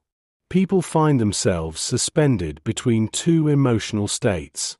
They are no longer startled by each new bulletin, but neither have they regained the effortless confidence with which the week began. Waiting has become less dramatic and, in many ways, more demanding. Office buildings empty at their customary hour as workers gather coats from pegs beside their desks and step into streets already touched by the cool breath of evening. Friday usually carries a particular anticipation, the promise of 2 slower days spent with family before another working week begins. This Friday feels different. Plans for football matches, cinema visits, gardening, or short journeys into the countryside remain, yet they are made with an unusual hesitation. There is an unspoken awareness that any announcement could interrupt them. The weekend has arrived, but no one is entirely certain whether ordinary weekends still belong to ordinary time. Railway stations fill with commuters carrying briefcases and shopping bags, their conversations drifting between domestic matters and cautious speculation. One man remarks that newspapers seem to report the same developments every day. Another replies that perhaps repetition is better than sudden change. Neither pretends to understand naval strategy or diplomatic negotiations. They simply recognize that another quiet day, however frustrating, is preferable to one remembered for entirely different reasons. Around them, trains depart according to schedule, their steady movement offering a reassuring reminder that countless systems continue functioning exactly as they should. In neighborhoods across North America, children greet the end of the school week with enthusiasm untouched by geopolitics. They race from classrooms carrying satchels that seem almost too large for their shoulders, already discussing weekend games, birthday parties, and visits to grandparents. Parents waiting at school gates smile at this familiar excitement, grateful that childhood still possesses the ability to occupy itself with immediate joys. Yet many adults notice something else as they walk home together. The children ask fewer questions about Cuba now than they had earlier in the week. Not because they understand more, but because they have unconsciously accepted that the adults themselves possess few answers. Silence, too, can become part of family routine. Within military housing, however, the approaching weekend alters very little. Aircraft remain dispersed across airfields according to carefully planned defensive arrangements. Crews continue standing alert. Telephone operators remain at their posts. Radar stations maintain uninterrupted observation of skies that reveal nothing unusual to the casual eye. Families living beside these installations gradually adapt to the absence of predictable schedules. Evening meals are prepared without certainty that everyone expected will actually arrive before they grow cold. Some husbands return home well after midnight. Others leave before dawn while the household is still asleep. Their wives learn to preserve ordinary domestic rhythms despite irregular absences, understanding that stability at home offers its own quiet contribution to the larger effort unfolding beyond the base perimeter. Far out upon the Atlantic, the ships maintaining the quarantine experience another sunset that differs little from the one before it. The sea reflects the fading light in broad bands of copper and grey while gulls circle briefly before disappearing toward distant coastlines invisible beyond the horizon. Sailors lean against cold steel railings during brief pauses in their duties, watching darkness gradually erase the distinction between sea and sky. Somewhere beyond that darkness, Soviet vessels continue their own carefully measured movements. The distance separating the two fleets is measured not merely in nautical miles but in decisions yet to be made by governments thousands of kilometers away. Every officer understands that restraint requires as much discipline as action. Every sailor senses that history is asking ordinary people aboard ordinary ships to remain patient while others search for a solution they cannot influence. Inside Soviet submarines operating beneath the surface, patience assumes an even more isolated form. Days pass without sunlight. Fresh air becomes a memory carried only in the imagination. The routines of maintenance, navigation, meal times, and watch rotations preserve order within an environment where clocks matter more than horizons. Letters from home cannot arrive. News comes only through official channels, often incomplete and necessarily brief. Crew members learn to study one another's faces instead of landscapes, recognizing fatigue or reassurance in expressions that become as familiar as the machinery surrounding them. Though separated by ideology, these sailors share with their American counterparts the same quiet hope, that the orders they have trained their entire careers to obey will never require their fullest execution. Back on land, homes begin preparing for another evening around the television. Lamps cast warm circles of light across carpets where children build puzzles or sort collections of autumn leaves gathered earlier in the day. The smell of soup drifts from kitchens while bread warms gently in the oven. Newspapers folded beside armchairs already contain information overtaken by newer broadcasts, Yet people continue reading them carefully, searching for details overlooked during hurried breakfasts.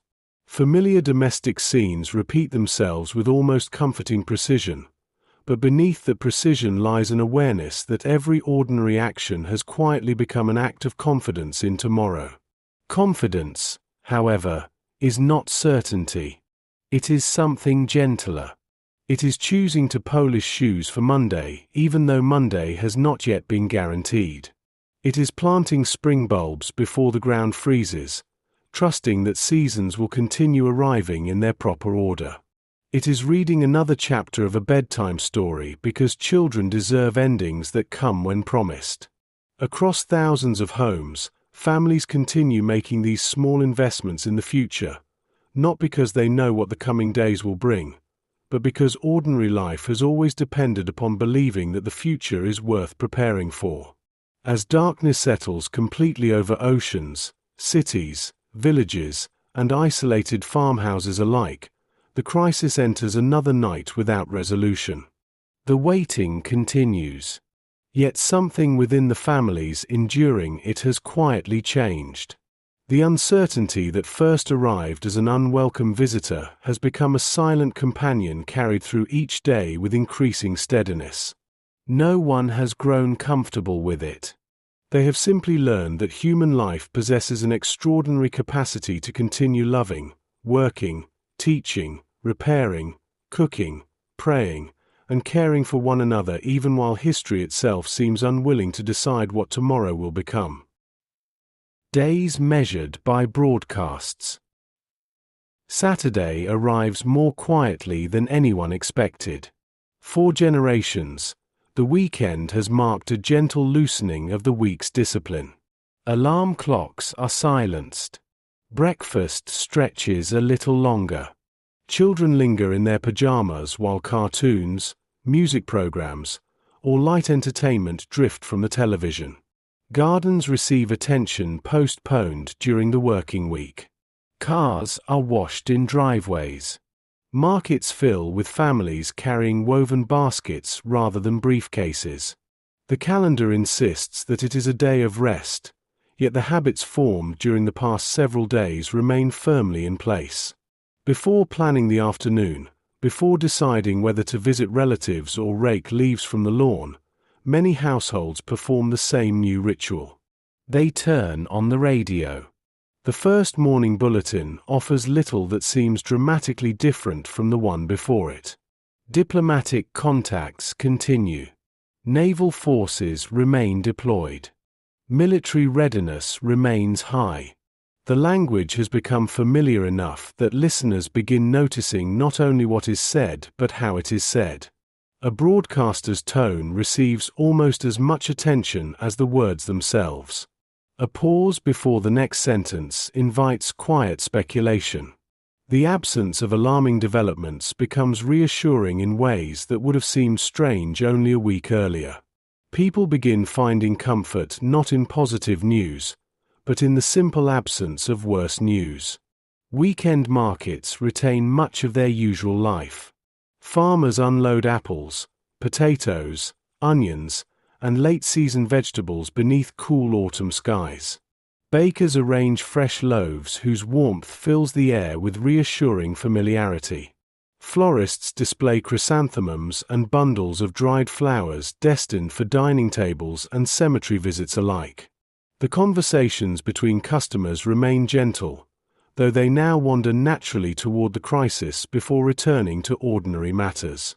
One shopper wonders aloud whether negotiations appear to be progressing. Another shrugs with quiet honesty, admitting that newspapers seem to know little more than anyone else. They continue selecting fruit, comparing prices, and wishing one another a pleasant weekend because these small courtesies have become anchors against uncertainty rather than distractions from it. In many homes, letters are written to relatives living farther away. Some are sons serving with military units. Others are elderly parents in neighboring towns. A few are addressed to family members overseas, where delivery will require days or even weeks. The writers know the letters cannot provide immediate reassurance. By the time they arrive, circumstances may already have changed completely. Yet writing itself offers something valuable. It transforms anxious thought into careful sentences. It reminds both writer and recipient that family relationships continue extending beyond the reach of headlines. Sheets of paper folded into envelopes become quiet declarations that ordinary affection still deserves expression, regardless of what governments may decide. At air bases across North America, Saturday differs little from Wednesday or Thursday. Uniforms are inspected with the same precision. Aircraft remain dispersed across taxiways and hardstands according to carefully rehearsed plans. Maintenance crews continue walking slowly around bombers, running gloved hands along metal surfaces chilled by the morning air, listening for sounds that experienced ears recognize long before instruments confirm them. Every inspection repeats the last with disciplined consistency. It is tempting, from a distance, to imagine such repetition as monotonous. Those performing it understand something different. Repetition is what prevents small failures from becoming irreversible ones. It is not simply routine. It is responsibility practiced until it becomes instinct.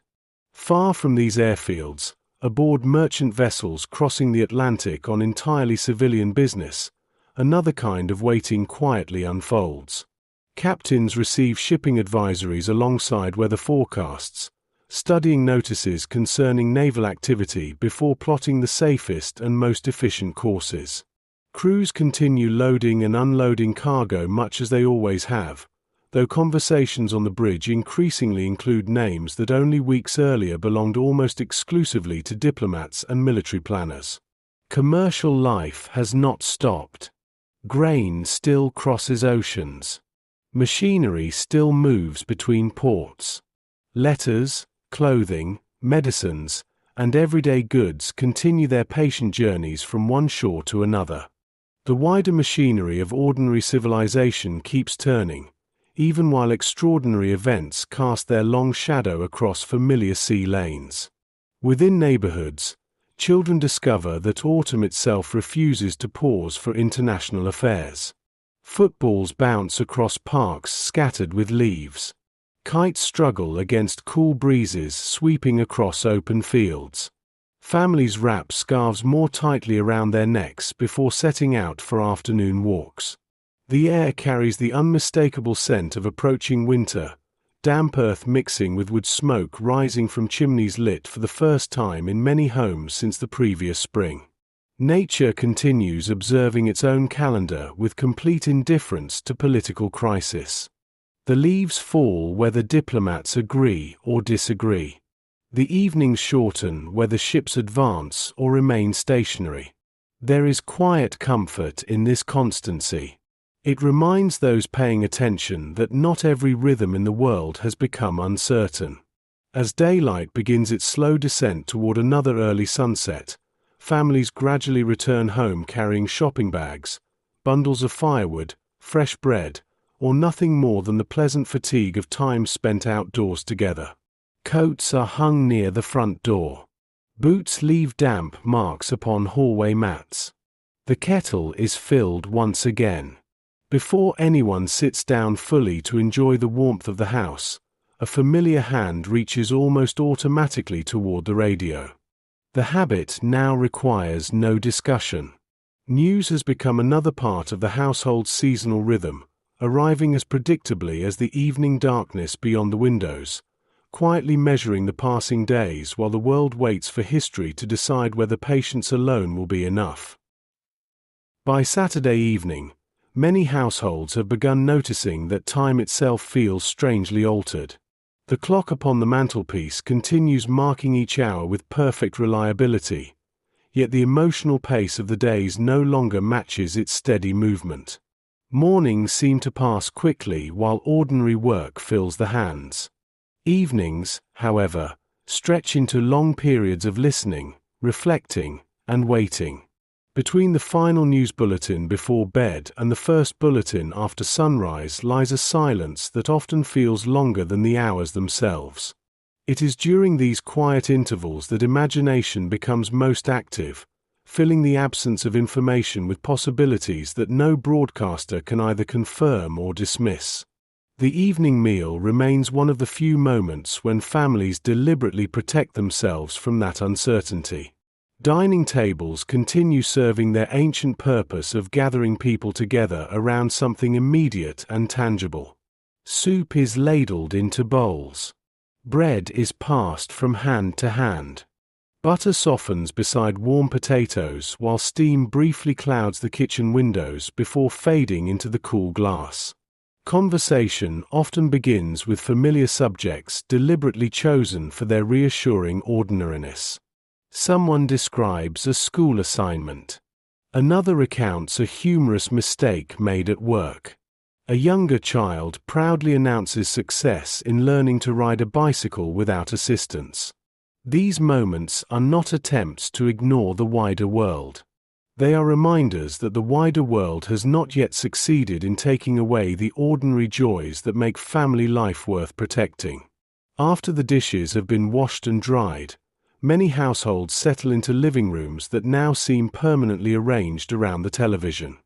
Armchairs have gradually shifted toward the screen during the course of the week without anyone consciously deciding to move them. Lamps are positioned to reduce glare. Newspapers accumulate neatly upon side tables, their pages folded back to articles revisited several times before eventually being placed aside. Familiar objects have quietly adapted to unfamiliar circumstances. Even the room itself appears to understand that its purpose has expanded beyond evening entertainment. It has become the place where families collectively measure hope against uncertainty. Across Britain, the BBC maintains its steady rhythm of reporting, its measured voices offering careful summaries free from unnecessary drama. In Canada, families follow developments with equal attention, aware that geography offers little protection in an age when distance has begun losing much of its former meaning. Throughout Western Europe, radio remains the companion of choice in many homes, its calm authority accompanying evening routines without demanding complete attention. Though separated by oceans and national borders, listeners share an almost identical experience. They hear the same place names repeated: Havana, Moscow, Washington. The words become strangely familiar despite belonging to places many will never visit.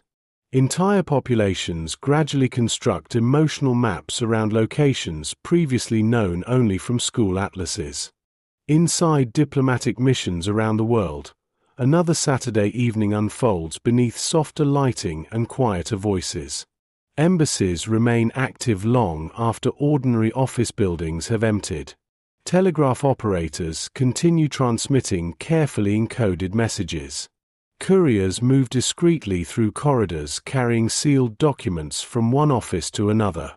Diplomats who have spent their careers mastering patience discover that patience itself has become their principal instrument.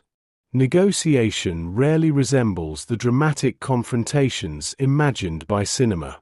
More often it consists of carefully chosen phrases, deliberate pauses, and the disciplined refusal to allow emotion to outrun judgment.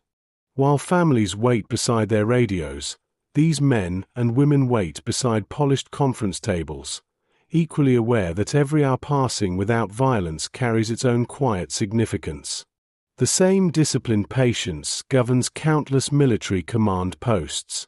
Radar operators continue watching glowing screens whose patterns have become deeply familiar through repetition.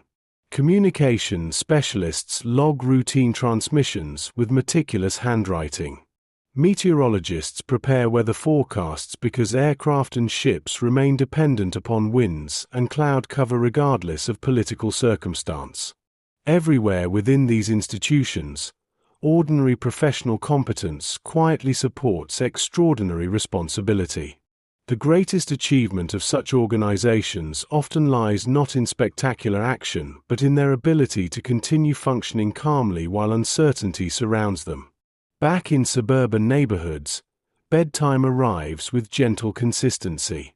Children brush their teeth, arrange books beside their beds, and ask whether tomorrow might include a visit to grandparents or a walk in the park.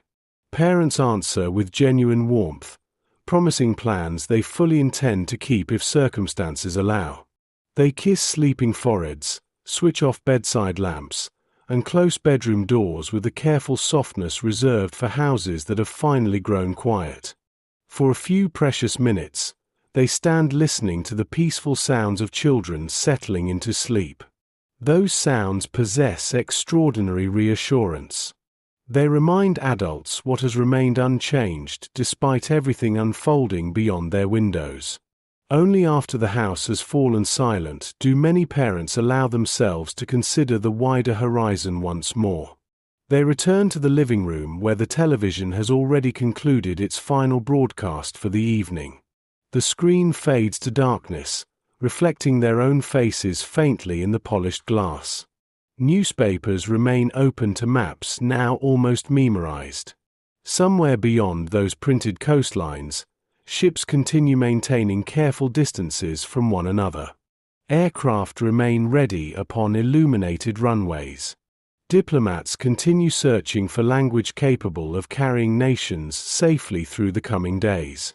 Outside, autumn advances with quiet determination. A stronger wind strips another scattering of leaves from the trees, carrying them across empty streets where they gather against garden fences and stone walls. The air has grown noticeably colder than it was when the week began. Another season is approaching whether the world is ready for it or not.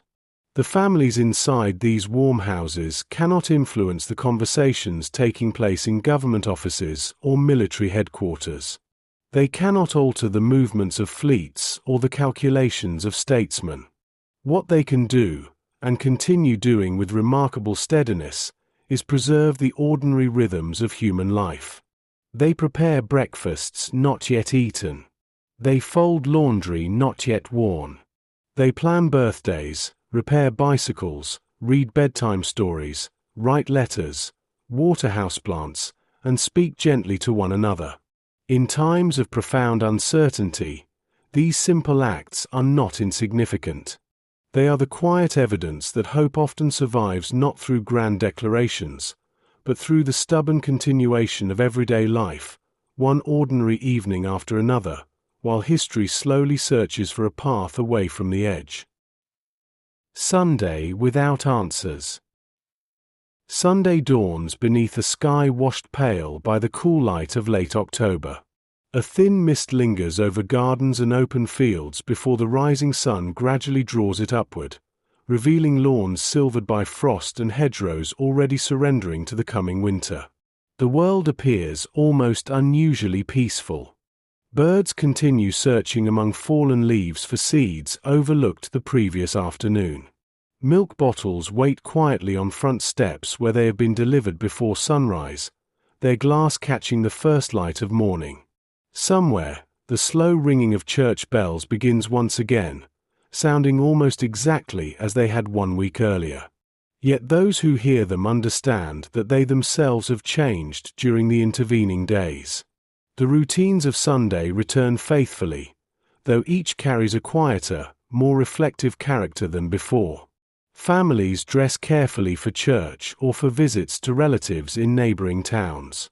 Children straighten collars with reluctant patience while parents brush loose threads from coats brought out for cooler weather. Cars start reluctantly in the cold morning air before settling into familiar rhythms along roads lined with nearly bare trees. At first glance, there is little to distinguish this Sunday from countless others that have passed across decades of peaceful domestic life. Yet every household carries invisible luggage accumulated throughout the week. Unanswered questions, careful hopes, and the growing realization that uncertainty can itself become a lasting companion. Churches receive their congregations with unchanged dignity. Candles flicker softly before polished wood and weathered stone that have witnessed wars, harvests, epidemics, celebrations, and generations of ordinary Sundays. The buildings themselves seem almost immune to urgency. Their clocks move slowly. Their hymns unfold without haste. Their walls encourage thoughts measured in decades rather than days. During prayers, the language remains broad enough to embrace every private concern carried through the door. Some worshippers think of sons stationed aboard naval vessels. Others think of grandchildren too young to understand why adults have become quieter than usual. Still others pray simply for wisdom among leaders whose decisions remain beyond ordinary influence.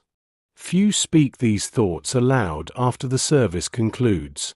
They remain folded quietly within handshakes, gentle smiles, and conversations about family dinners waiting at home.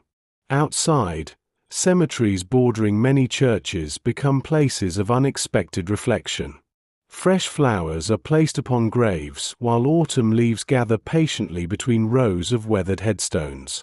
Elderly visitors pause before names carved decades earlier, remembering husbands, brothers, parents, or friends whose lives had already been shaped by another great conflict.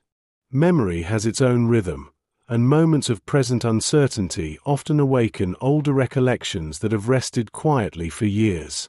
The people standing among these graves do not compare one crisis directly with another. They simply understand that peace has always depended upon decisions made by ordinary people and extraordinary circumstances alike. The silence surrounding the cemetery speaks more gently than any speech could manage. Back in family homes, Sunday lunches begin filling kitchens with familiar aromas. Roasting meat, fresh bread, onions, herbs, and slowly simmering vegetables create a warmth that seems to push gently against the cold waiting beyond the windows. Grandparents arrive carrying homemade desserts. Cousins tumble through hallways with a boundless energy reserved for family gatherings. Coats accumulate upon beds and spare chairs until the entrance hall appears pleasantly overcrowded. Conversation flows easily from one topic to another. School achievements, garden repairs, new babies expected in the wider family, and plans for Christmas quietly reclaim their place beside the week's more serious concerns. No one deliberately avoids speaking about the crisis. Rather, everyone seems grateful that family life still contains enough richness to prevent it from becoming the only subject worthy of attention. Even so, its presence never fully disappears. During pauses between conversations, someone quietly turns up the volume on the radio standing upon a kitchen shelf. A brief news bulletin interrupts the music. Negotiations continue. Ships remain at their stations. Official statements describe cautious progress without offering certainty. The broadcast lasts only a few minutes before ordinary programming resumes, yet everyone in the room has listened. No one needed to ask for silence. It arrived naturally. Then, almost as gently, conversation begins once more. A child asks for another helping of potatoes. Someone laughs at an old family story repeated for perhaps the 100th time. The rhythm of the gathering repairs itself without effort. Elsewhere, aboard destroyers, cruisers, submarines, bomber bases, radar stations, and command centers, Sunday possesses little of its civilian gentleness. Watches continue changing according to precise schedules. Reports continue flowing through communication networks linking oceans to capitals and capitals to military headquarters. Yet even here, the calendar has not entirely lost its meaning. Chaplains conduct small services wherever circumstances permit. A sailor writes another page of a letter he cannot yet send. An airman opens a Bible carried through years of postings, reading familiar passages before returning quietly to duty. Institutions devoted to preparedness discover that even within disciplined routines, people continue searching for moments that remind them of home. The afternoon light grows steadily softer as families begin the familiar process of saying goodbye. Cars are loaded. Children reluctantly collect forgotten toys and coats. Grandparents wave from garden gates until vehicles disappear around quiet corners lined with fallen leaves. By early evening, houses gradually return to their ordinary size. The extra chairs are folded away. Dishes are washed. Leftovers are carefully wrapped for another day's meal. Silence settles once more through rooms that only an hour earlier had echoed with laughter. The approaching week waits just beyond the horizon, carrying with it the same unanswered questions that had lingered throughout the last. For many families, that realization arrives not with despair, but with a quieter understanding. History has not yet offered its conclusion. It is asking something different now. It is asking for another day of patience. As evening settles across continents once more, a familiar sequence quietly unfolds in countless households. Children who only hours earlier had been running through gardens or across grandparents' sitting rooms now sit in warm baths while parents lay out school clothes for Monday morning. Shoes are cleaned and placed neatly beside the front door. Lunch boxes are washed and left drying beside the kitchen sink. School books return to satchels waiting patiently in the hallway. The small preparations for another week continue with reassuring regularity, each one expressing a quiet confidence that tomorrow still deserves planning, even if tomorrow itself remains uncertain. The radio remains on almost without interruption now, though fewer people sit directly before it. Instead, it accompanies the ordinary work of closing the weekend. Floors are swept. Tables are wiped clean. The final pieces of laundry are folded into careful piles before being carried upstairs. Every so often, the familiar voice of the announcer rises above the sounds of domestic life with another brief summary from Washington, Moscow, Havana, or the naval forces maintaining their watch across the Caribbean. Listeners have become remarkably skilled at judging significance not merely from the facts themselves but from the manner in which they are delivered. A sentence spoken calmly brings relief beyond its literal meaning. An unexpected pause before the next report is enough to make hands stop briefly in the middle of otherwise ordinary tasks. In Washington, the Executive Committee of the National Security Council continues its exhausting rhythm of meetings inside the White House. Maps remain spread across polished tables, now marked by days of constant consultation. Coffee cups have been replaced so many times that no one remembers which belonged to whom. The men gathered there have slept only in short intervals, carrying the visible fatigue of responsibility that cannot be shared beyond the room.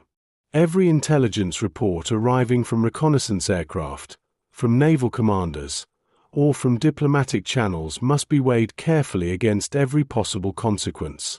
The decisions before them are extraordinary.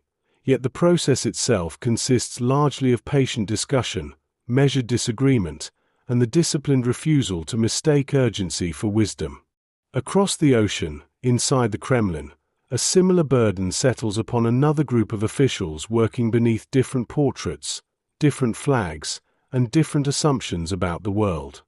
Reports from Soviet commanders, ambassadors, and intelligence officers accumulate with equal persistence. Every message is examined not only for what it reveals but for what it might unintentionally conceal. The pace of decision-making remains deliberate because the consequences of haste have become almost unimaginable. Historians would later remember the names of the leaders involved. Much less often would they remember the countless clerks, communications officers, translators, drivers, typists, and technical specialists whose quiet competence allowed governments to continue functioning during days when every carefully transmitted sentence carried unusual weight. Far out at sea, the ships themselves continue tracing patient lines across open water. American destroyers maintain their assigned positions while aircraft periodically circle overhead, their engines fading slowly into the distance after each pass. Soviet merchant vessels continue navigating under close observation, their progress measured not only in nautical miles but in diplomatic significance. The ocean offers little indication of the immense attention focused upon it. Waves rise and fall with ancient indifference against steel hulls. Flying fish occasionally break the surface before disappearing again beneath the water. Clouds drift overhead exactly as they had before the crisis began. Nature continues its quiet work without choosing sides. For those serving aboard these vessels, waiting has become almost physical. Boots follow the same steel passageways day after day until every turn can be made without conscious thought. Coffee is poured from the same battered pots into the same metal mugs. Letters from home are unfolded so many times that the paper begins softening along its creases. A sailor studies a photograph of his family beneath the dim light of his bunk before carefully returning it to his pocket. Another quietly calculates how old his youngest daughter will be by Christmas if everything proceeds as planned. Such thoughts are neither sentimental nor dramatic. They are the ordinary measurements by which human beings preserve perspective when surrounded by events too vast to influence personally. Within suburban homes, the final hours before bedtime possess their own gentle rhythm. Parents sit together after the children have gone upstairs, often speaking less than they normally would. The silence between them no longer feels uncomfortable. It has become companionable, shaped by a week spent absorbing more uncertainty than conversation alone can resolve. One might continue knitting while the other quietly rereads sections of the newspaper already committed almost to memory. Occasionally one asks, "Do you think it'll be over soon?" The answer rarely extends beyond a thoughtful shrug or a softly spoken, "I hope so." Hope has become a quieter emotion than it was 7 days earlier. It no longer expects immediate reassurance. It asks only for another peaceful night. Outside, the streets grow still.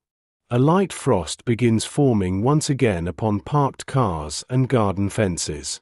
The last train of the evening passes through sleeping suburbs, its illuminated windows briefly visible before disappearing into the darkness. Somewhere, church clocks strike the hour with measured certainty, reminding those still awake that time itself has never hesitated, even while history seems suspended between possibility and consequence. The new week waits only a few hours away. Factories will open. Schools will welcome their pupils. Markets will arrange fresh produce upon familiar stalls. Strategic Air Command will continue maintaining its vigilance. The quarantine line will remain upon the sea. Diplomats will return once more to conference tables where every carefully chosen word may still matter. For millions of ordinary families, Monday will begin exactly as the previous Monday began, with breakfast, school bags, work clothes, newspapers, and the quiet turning of a radio dial.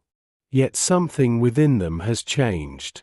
They have discovered that courage is not always found in dramatic acts performed under extraordinary circumstances. More often, it lives within the patient continuation of ordinary responsibilities, carried faithfully from one uncertain day into the next while trusting that somewhere beyond the reach of the household, wisdom may yet prevail. The weight of ordinary Monday. Monday returns with surprising familiarity, as though the calendar itself has chosen not to acknowledge the strain of the previous week.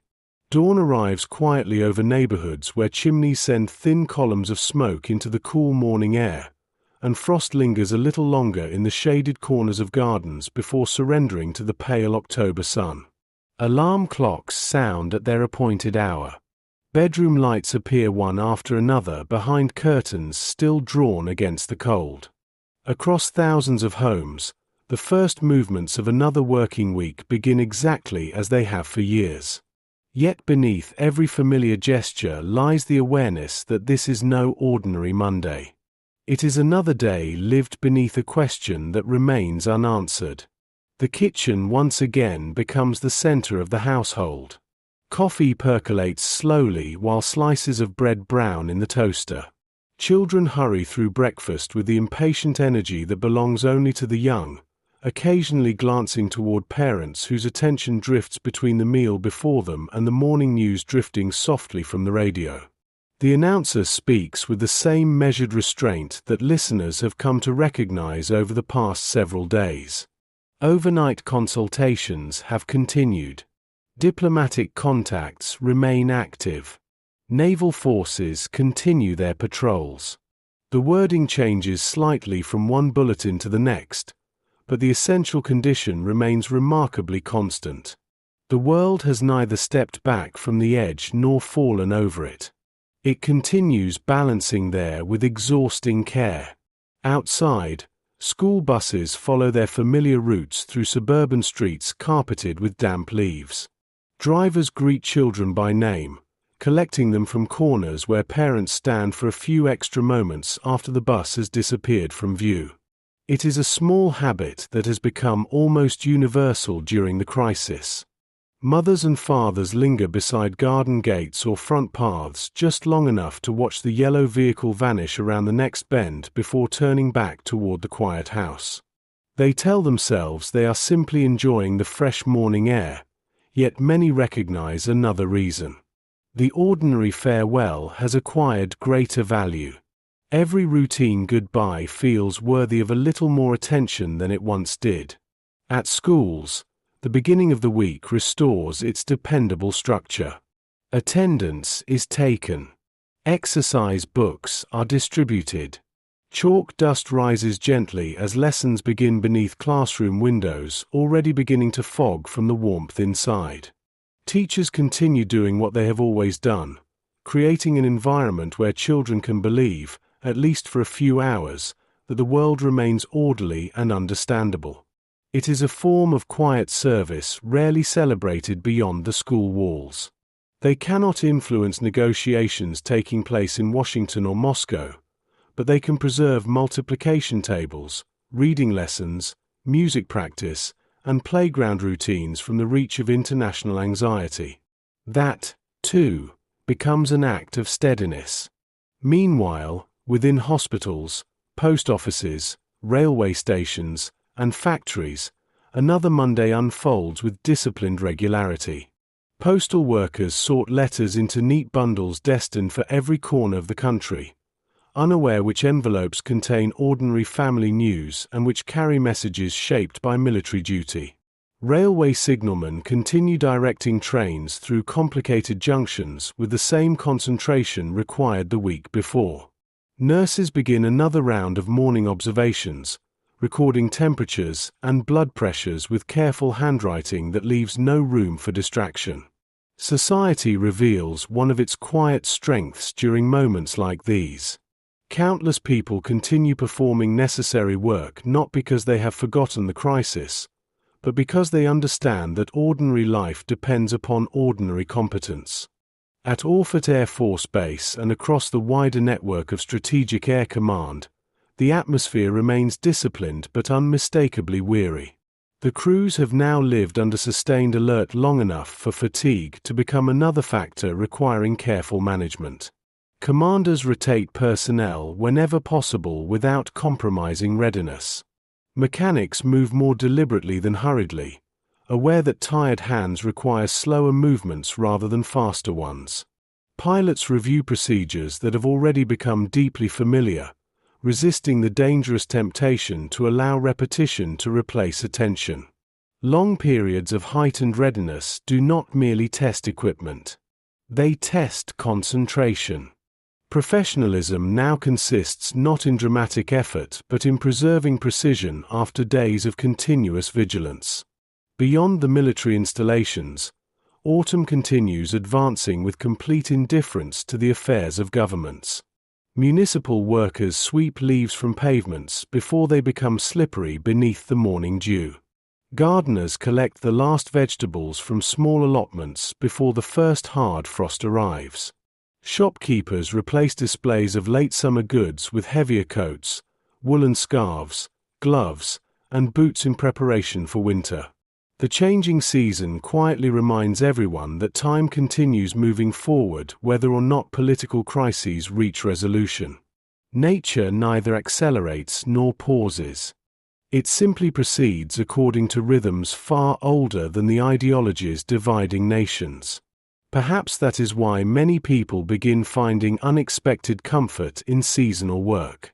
There is reassurance in stacking firewood neatly beside the shed, in checking the boiler before colder weather arrives, in sealing a draft beneath the kitchen door, or in planting spring bulbs that will not emerge for many months.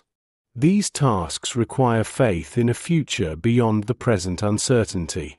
They assume that winter will eventually give way to spring, that homes will still need warming, and that gardens will once again produce flowers after the snow has melted. Without consciously recognizing it, families continue making quiet promises to tomorrow through the ordinary work of preparing for it. As the afternoon slowly approaches, another cycle of waiting begins. Offices continue their work. Children finish lessons. Military personnel remain at their posts. Diplomats return once more to negotiation rooms where every carefully measured phrase may still influence the course of history. Across countless homes, radios remain quietly present, waiting for the next scheduled bulletin that will either carry the same careful uncertainty as before or, perhaps for the first time in many days, hint that something deep beneath the surface has finally begun to change. The afternoon passes with a deliberate pace that has come to define these days. Office clocks seem to move more slowly after lunch, not because the hours themselves have changed, but because so many people find their thoughts wandering toward events unfolding beyond the reach of their desks. Typewriters continue their steady rhythm across government departments and insurance offices. Telephones ring, are answered, and fall silent again.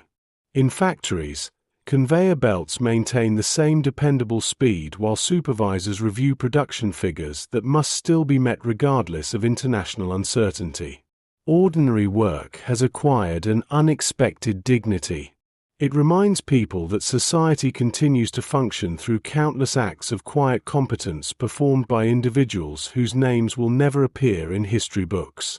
By late afternoon, school corridors fill with familiar sounds as children collect coats, satchels, and half-finished art projects before spilling out toward waiting buses and bicycles. Teachers remain behind for a little while longer, correcting exercise books beneath the fading daylight that filters through classroom windows. Some pause before leaving to switch on the staff room radio one final time. They listen to another brief bulletin while gathering papers into neat stacks, hoping perhaps for language that suggests the tension is beginning to ease. Instead, they hear careful descriptions of continued diplomatic exchanges, ongoing military readiness, and cautious official statements that promise neither victory nor disaster. The familiar uncertainty accompanies them home like another passenger on the evening bus. Across suburban streets, the return of families follows almost identical patterns from house to house. Front doors open. Children's voices briefly fill hallways before shoes are removed and school bags dropped beside the stairs. The smell of supper begins drifting from kitchens where meals are prepared with the reassuring repetition that has become one of the week's quiet anchors. A father returning from work places his hat on the hallway stand before instinctively asking whether there has been any news. The question has become part of the evening greeting, replacing conversations that only a fortnight earlier would have begun with traffic, weather, or the ordinary frustrations of the working day. Often, the answer is remarkably simple. Nothing different. Those two words carry an unusual mixture of relief and disappointment. Relief because nothing has become worse. Disappointment because nothing has yet become better. Families are discovering that uncertainty rarely advances in dramatic leaps. More often it settles into long stretches where patience itself becomes the principal requirement. They eat together, discuss school assignments, laugh at small family mishaps, and quietly allow the conversation to drift toward subjects untouched by international affairs. These moments are never acts of denial. They are acts of preservation, protecting the ordinary life that continues deserving attention despite the extraordinary circumstances surrounding it. Within the White House, however, patience demands a different kind of discipline. The Executive Committee continues weighing intelligence arriving from reconnaissance flights over Cuba, reports from the naval quarantine, and diplomatic messages moving cautiously between Washington and Moscow. Every new piece of information must be understood within the context of everything already known. No single report can be allowed to determine policy on its own. The responsibility is cumulative, requiring judgment that grows heavier with each passing day rather than lighter. Those gathered around the conference table understand that history may later remember only the final decisions. They themselves experience something far less dramatic: long hours of reading, questioning, comparing, reconsidering, and waiting before certainty becomes sufficient to justify action. In Moscow, similar patience governs another series of quiet rooms where maps, memoranda, and secure communications accumulate upon polished desks. The distance separating these two capitals appears immense upon a globe, yet both are united by the same difficult reality. Neither government possesses complete knowledge. Each must interpret the other's intentions through incomplete information, delayed reports, and carefully worded public statements. Misunderstanding becomes almost as dangerous as hostility itself. Under such conditions, restraint requires not passivity but continuous effort. As evening settles once more, autumn rain begins falling across parts of North America and Europe, tapping gently against windows where families gather after supper. The weather encourages everyone indoors a little earlier than usual. Lamps cast warm circles across living rooms while children finish homework beneath the quiet supervision of parents who occasionally glance toward the television as another scheduled broadcast approaches. Outside, rain washes fallen leaves into shallow gutters where they collect against storm drains before slowly drifting onward. The world feels smaller on rainy evenings. Streets empty sooner. Curtains close earlier. The household becomes an island of warmth surrounded by darkness and unanswered questions. The broadcast that evening differs only slightly from those before it, yet attentive listeners notice subtle changes in tone. Commentators speak a little more frequently of continuing contacts rather than growing confrontation. They remain careful not to promise outcomes that have not yet arrived, but their language carries a restrained sense that conversations between governments have not ceased despite the immense pressure surrounding them. It is a modest observation, easily overlooked by anyone seeking dramatic headlines. For families who have spent more than a week measuring hope through the smallest of signals, however, even modest continuity possesses significance. The absence of escalation has become its own quiet form of progress. Before bed, parents once again move gently through darkened bedrooms, pulling blankets a little higher around sleeping children who know nothing of diplomatic cables or reconnaissance photographs. They pause for a moment in the doorway before quietly switching off the hall light. The week has taught them to value these ordinary scenes with renewed tenderness.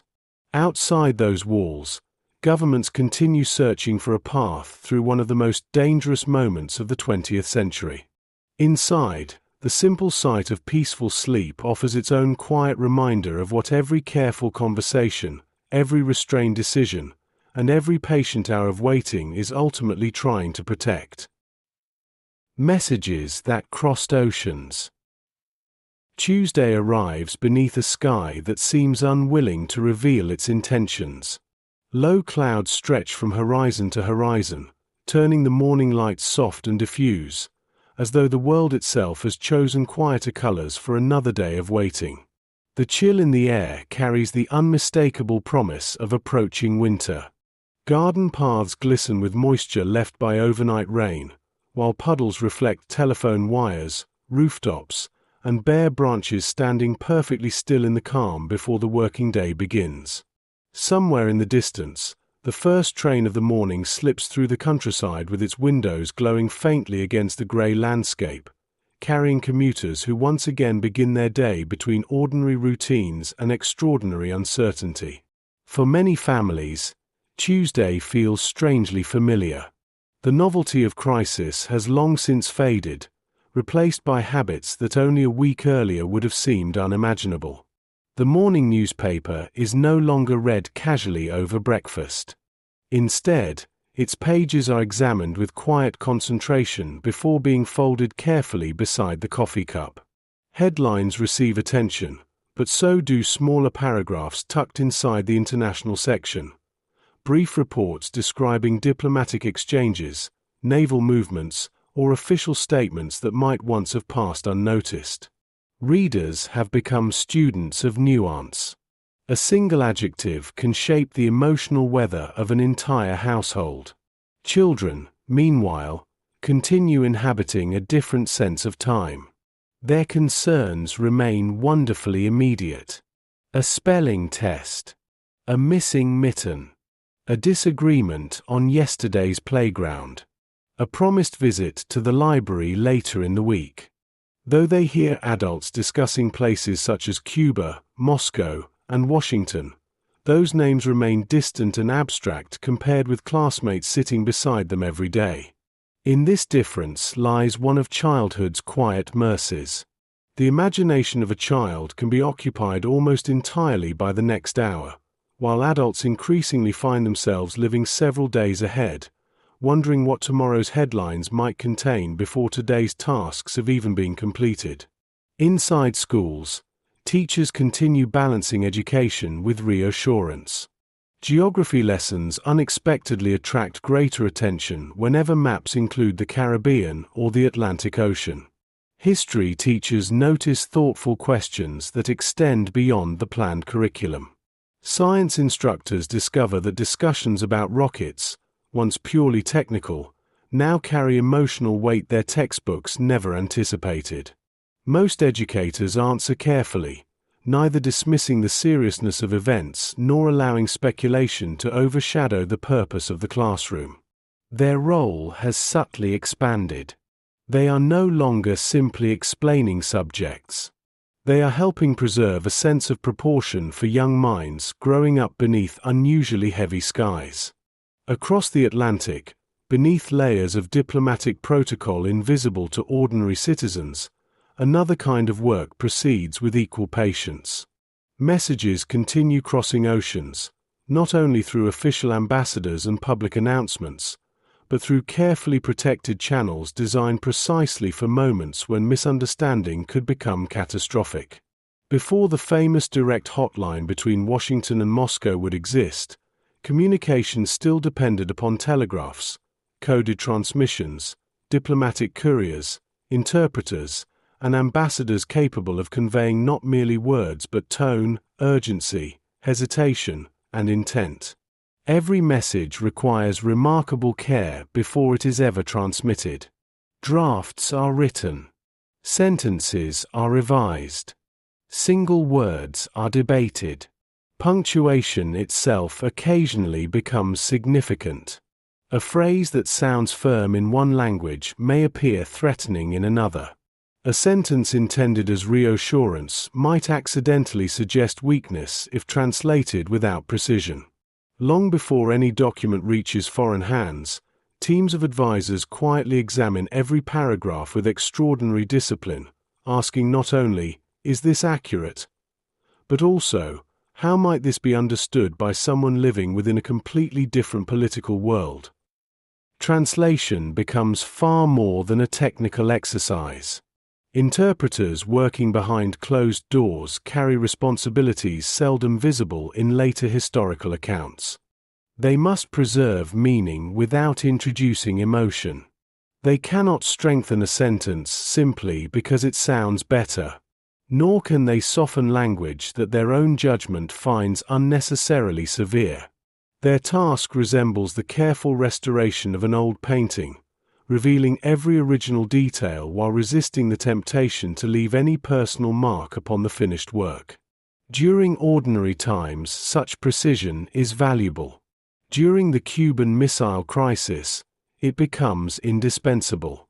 Meanwhile, millions of ordinary people remain entirely unaware of these painstaking efforts unfolding beyond public view. They continue buying groceries after work, repairing loose fence posts before winter, collecting children from school, and stopping briefly at neighborhood bakeries where familiar faces exchange the same gentle greetings they have shared for years. Life proceeds through habits developed over decades, even as unseen conversations travel silently beneath oceans and across continents, carrying possibilities that may shape the future of every household they pass beyond. By early afternoon, another round of official briefings begins filtering into news organizations around the world.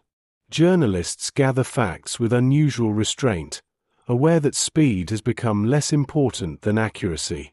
Editors review wire service reports arriving from multiple sources before deciding which details deserve publication and which remain too uncertain to print. Newspapers have always connected citizens to distant events. During these days, they also serve another purpose. They protect public trust by resisting the temptation to fill uncertainty with speculation. Outside the newsroom windows, ordinary Tuesday continues uninterrupted. Delivery trucks unload goods behind department stores. Office workers queue patiently at cafes during lunch breaks. Gardeners prune the last roses before frost claims them entirely. Somewhere, a child proudly rides a bicycle without training wheels for the first time while a parent applauds from the pavement. These moments remain invisible to history, yet together they compose the quiet fabric of the civilization that diplomacy, military restraint, and careful communication are struggling to preserve. As afternoon slowly deepens toward evening, another series of messages begins its journey across the world. Typed, translated, encoded, transmitted, received, decoded, reread, interpreted, and finally carried into rooms where exhausted leaders continue searching, sentence by sentence, for language capable of leading nations safely through another day. As daylight begins to soften across Europe and North America, the invisible machinery of international communication settles into another long evening of uninterrupted work. Telegraph operators lean over keyboards whose rhythmic clicking has become the quiet heartbeat of diplomacy. In secure communications rooms, fresh reels of paper feed steadily through machines, carrying coded groups of letters and numbers that reveal nothing to anyone except those entrusted with their interpretation. Every message represents not merely information but intention. Somewhere, someone has decided that these particular words should cross an ocean while countless others remain unspoken. The process is remarkably human despite its technical appearance. A diplomat pauses before signing his name. A translator rereads a paragraph one final time. A communications officer checks the routing instructions before transmission. A courier confirms the seal upon an envelope. History often remembers declarations, speeches, and agreements. Far less frequently does it remember the patient chain of individuals who ensured that those words reached their destination exactly as intended. During these anxious days, that chain proves every bit as important as the leaders whose signatures eventually appear beneath official documents. Inside embassies, the atmosphere carries an unusual mixture of urgency and restraint. Telephones ring quietly behind heavy wooden doors. Secretaries continue typing correspondence with practiced precision, occasionally glancing toward clocks that seem to measure not only office hours but the distance between one international development and the next. Ambassadors move between meetings whose outcomes remain uncertain until the final moments.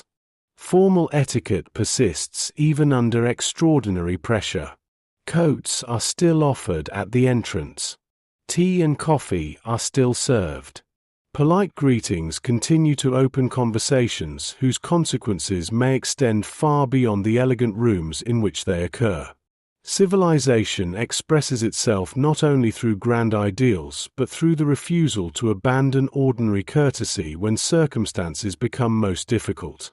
For families following the news from home, these diplomatic rituals remain almost entirely invisible. What reaches the public are carefully condensed reports lasting only a few minutes. Discussions continue. Further consultations are expected. No significant developments have been announced. To modern ears, such statements may appear frustratingly vague. Yet many listeners during the crisis gradually come to understand that silence often carries its own meaning.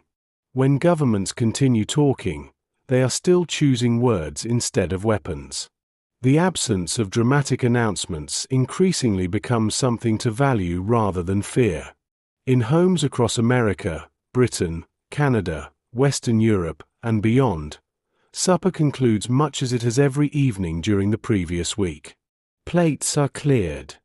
Children finish homework at kitchen tables while parents review household bills, repair loose buttons, or prepare clothing for the following day.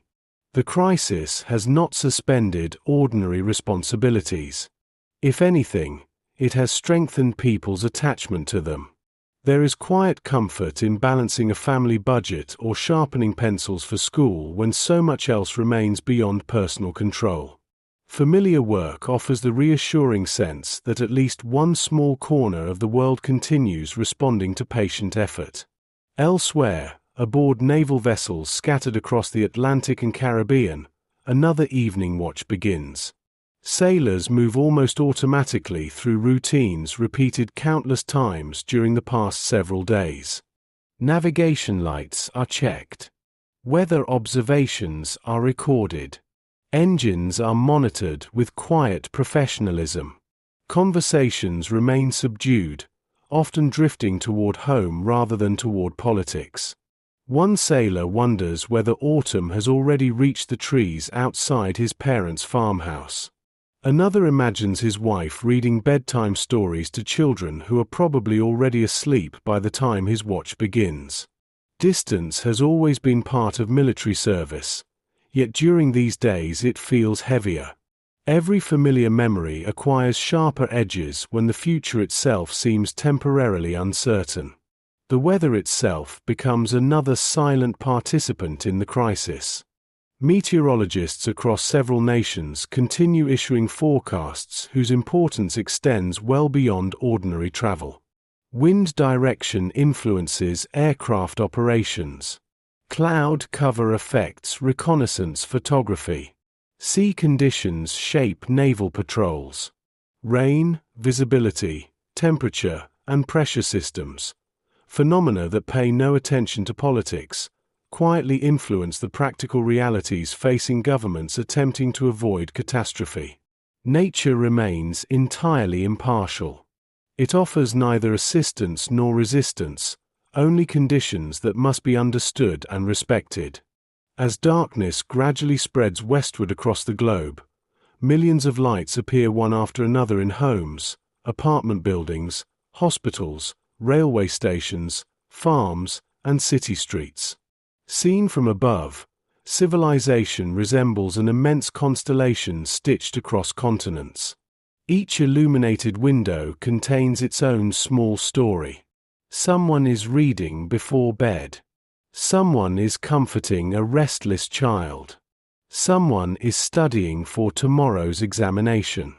Someone is writing a letter that will take days to arrive. None of these people knows exactly how the crisis will end. None possesses influence over negotiations unfolding thousands of kilometers away. Yet together they represent the very lives those negotiations exist to protect. Late that evening, another carefully prepared message begins its journey between Washington and Moscow. Like so many before it, its significance lies not only in the information it contains but in the simple fact that it has been sent at all. Communication continues. Questions continue.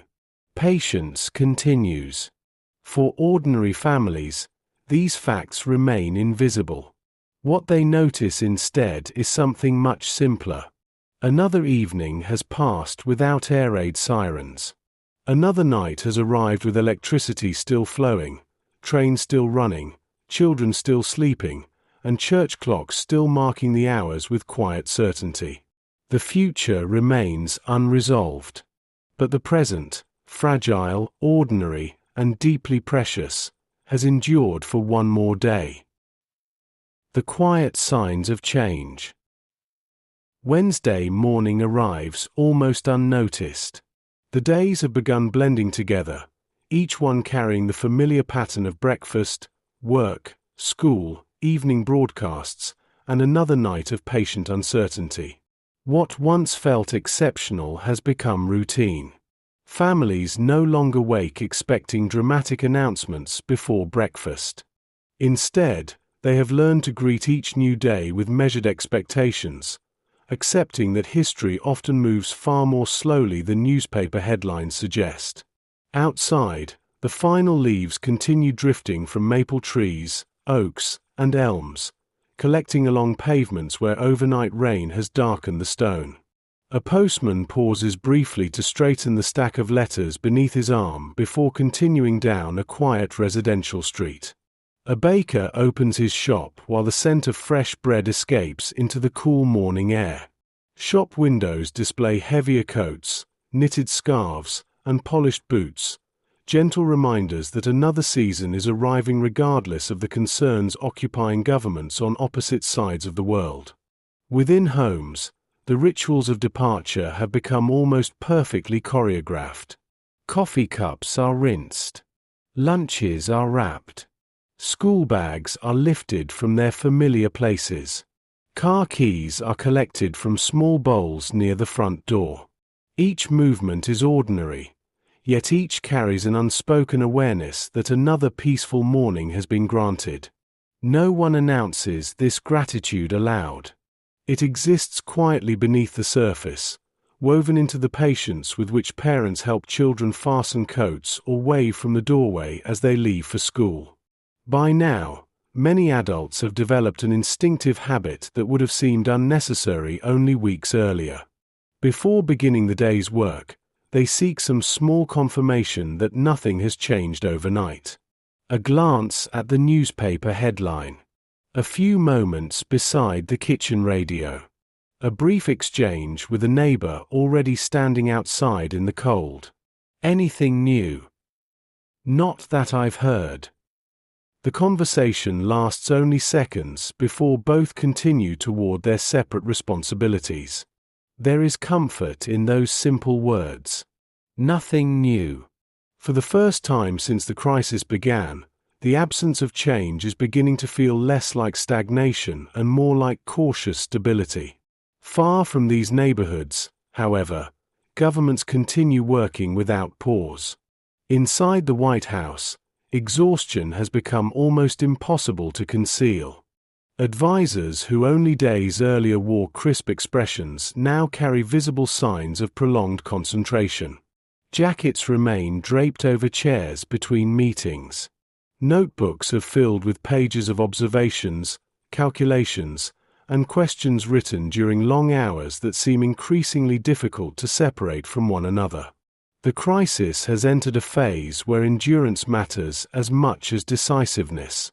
Maintaining clarity after many days of continuous pressure requires its own quiet discipline. Across the Atlantic and deep within the Soviet leadership, similar fatigue settles over conference rooms where maps have remained spread across tables for more than a week. Reports continue arriving from military commanders, diplomats, intelligence officers, and political representatives stationed around the world. Every document adds another small piece to a picture that remains incomplete. Every decision must account not only for present realities but for how it may be interpreted thousands of kilometers away by people operating under entirely different assumptions. The remarkable feature of these days is not that governments possess complete information. It is that they continue choosing caution despite incomplete information. Restraint is rarely dramatic. It does not produce triumphant speeches or memorable photographs. Instead, it appears in delayed decisions, carefully revised wording, additional consultations, and the willingness to spend another hour discussing possibilities before acting upon them. These are difficult qualities to celebrate in the moment because they leave so little visible evidence. Yet they quietly shape history. Back among ordinary families, none of these deliberations can be seen directly. What they experience instead are subtle changes in the language used by broadcasters and newspaper editors.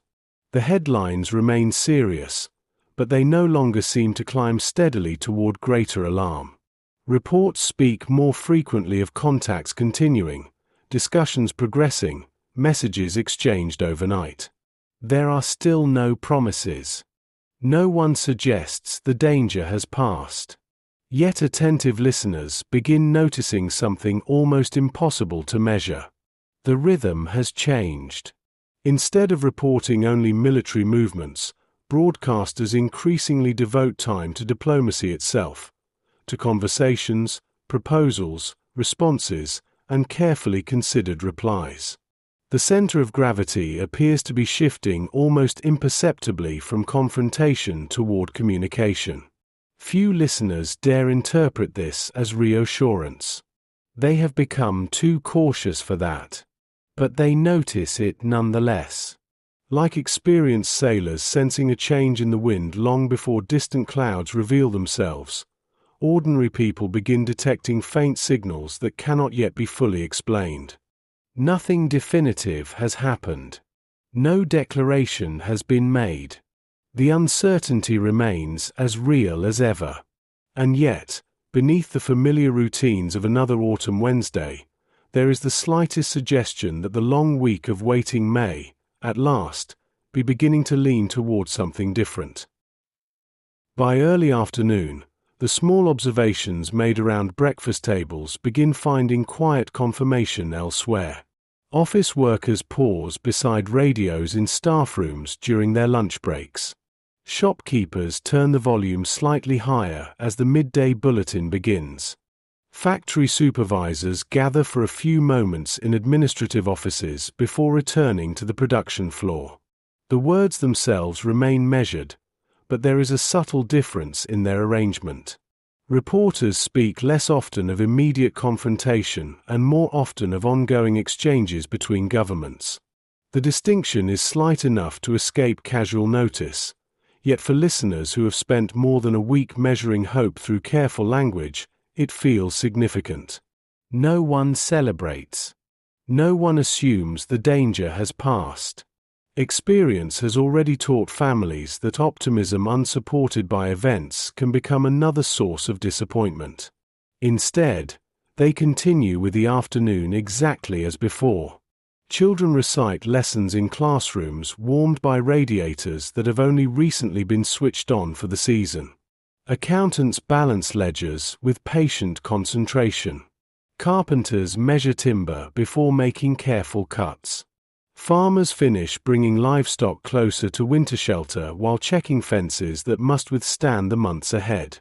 Everywhere, people remain occupied by responsibilities that cannot simply be postponed until history reaches a conclusion. The crisis has revealed something quietly remarkable about ordinary society. Most of civilization is sustained not by dramatic moments but by countless individuals who continue performing necessary work while extraordinary events unfold around them. Electricity still reaches homes because engineers remain at their stations. Letters still arrive because postal workers continue their routes. Bread still appears in bakery windows because someone rises before dawn to prepare it. Hospitals remain calm because nurses, doctors, cleaners, porters, and technicians quietly fulfill duties that admit no interruption. History often shines its brightest light upon presidents, generals, and diplomats. Yet beneath those familiar names lies an immense landscape of anonymous competence without which no nation could endure even a single anxious week. Across the Caribbean, meanwhile, another day passes beneath skies of remarkable beauty. The sea glitters beneath the afternoon sun with complete indifference to the political calculations unfolding above it. American naval vessels maintain their carefully assigned positions, their crews moving through routines that have become almost instinctive after days of continuous readiness. Lookouts continue scanning distant horizons through binoculars already polished smooth by constant handling. Signal lamps remain prepared. Radios remain monitored. Watches change with the precision expected aboard every well-run ship. The waiting has altered the emotional rhythm of life at sea. During the first days, every report seemed capable of announcing immediate confrontation. Now, the tension has become quieter but no less demanding. Patience requires energy of its own. Remaining alert hour after hour without allowing either fear or complacency to take hold becomes an exercise in discipline shared by everyone aboard. A young sailor finishing his watch steps briefly onto an open deck before descending below again. He pauses for only a moment, breathing deeply as warm Caribbean air carries the scent of salt and engine oil across the ship. Above him, seabirds circle effortlessly over open water, entirely unaware that beneath them two great powers continue measuring every movement with extraordinary care. Thousands of kilometers away, in Moscow and Washington, another kind of endurance is reaching its limits. Fatigue has accumulated steadily throughout the crisis. Sleep has come only in short intervals. Meals have often been eaten quickly between meetings. The emotional burden of responsibility has settled upon everyone involved, from senior leaders to junior staff carrying documents between offices. Yet exhaustion brings its own dangers. Tired minds may overlook details. Frustration may encourage haste. Impatience may mistake movement for progress. For that reason, the discipline of slowing down becomes increasingly important. Questions asked twice rather than once. Documents are reviewed again before approval. Advisors deliberately challenge assumptions that earlier in the week might have gone unquestioned. The longer the crisis continues, the greater the value placed upon careful thinking over rapid reaction. Back in ordinary neighborhoods, evening gradually approaches once more. Schoolchildren return home carrying exercise books and stories from the playground that seem wonderfully untouched by international affairs. A little girl proudly displays a drawing of autumn leaves gathered during recess. Her younger brother complains that mathematics homework will consume the entire evening. Their concerns remain immediate, sincere, and refreshingly proportional. Parents listen with genuine attention, grateful that childhood still possesses room for such ordinary frustrations. Supper is prepared almost absent-mindedly now. The movements have become familiar. Vegetables are chopped. Water begins to boil. Plates are set upon the table. Someone remembers to switch on the radio just before the scheduled evening bulletin. The household falls naturally into silence. Again, no dramatic announcement arrives. Instead, listeners hear continued references to messages exchanged, consultations maintained, diplomatic contacts preserved. To an impatient observer, the report might sound almost repetitive. To families who have lived inside this uncertainty for many days, repetition itself has become meaningful. The conversation has not broken down. No irreversible step has been reported. Another day has ended with governments still speaking to one another. After the broadcast, life resumes almost immediately. Homework is finished. A cardigan is mended beside the fire. A kettle whistles softly in the kitchen. Someone winds the clock before bed, listening to its familiar ticking resume with steady confidence.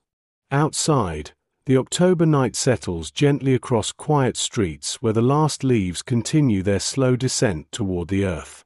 Inside thousands of homes, people prepare for sleep with a feeling they scarcely dare name.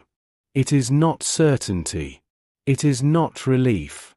It is simply the faintest impression that, after so many days balanced upon the edge of the unknown, the world may finally be beginning, carefully, cautiously, almost imperceptibly, to lean back toward peace. The morning hope returned quietly. Thursday arrives without fanfare. The sunrise is no brighter than the mornings before it. The air carries the same crisp edge of late October, cool enough that breath briefly lingers in front of those leaving for work before disappearing into the pale light. Damp leaves continue collecting along pavements swept only yesterday. Delivery vans make their familiar rounds. Newspapers land softly upon front steps with the same muted sound they have made every morning throughout the crisis. To anyone observing from a distance, the world appears almost perfectly ordinary. Yet within many households, something subtle has shifted. Not certainty, not celebration. Something quieter. People wake carrying slightly less of yesterday's weight. It is difficult to identify the precise reason. No single announcement has transformed the atmosphere. No decisive headline has declared the danger finished. Rather, after days of carefully listening to every bulletin and measuring every official statement, families have begun sensing that the rhythm of events has changed. Hope has not arrived as excitement. It has arrived as the gradual absence of new fear. Breakfast conversations remain gentle. Children continue discussing school projects and playground games.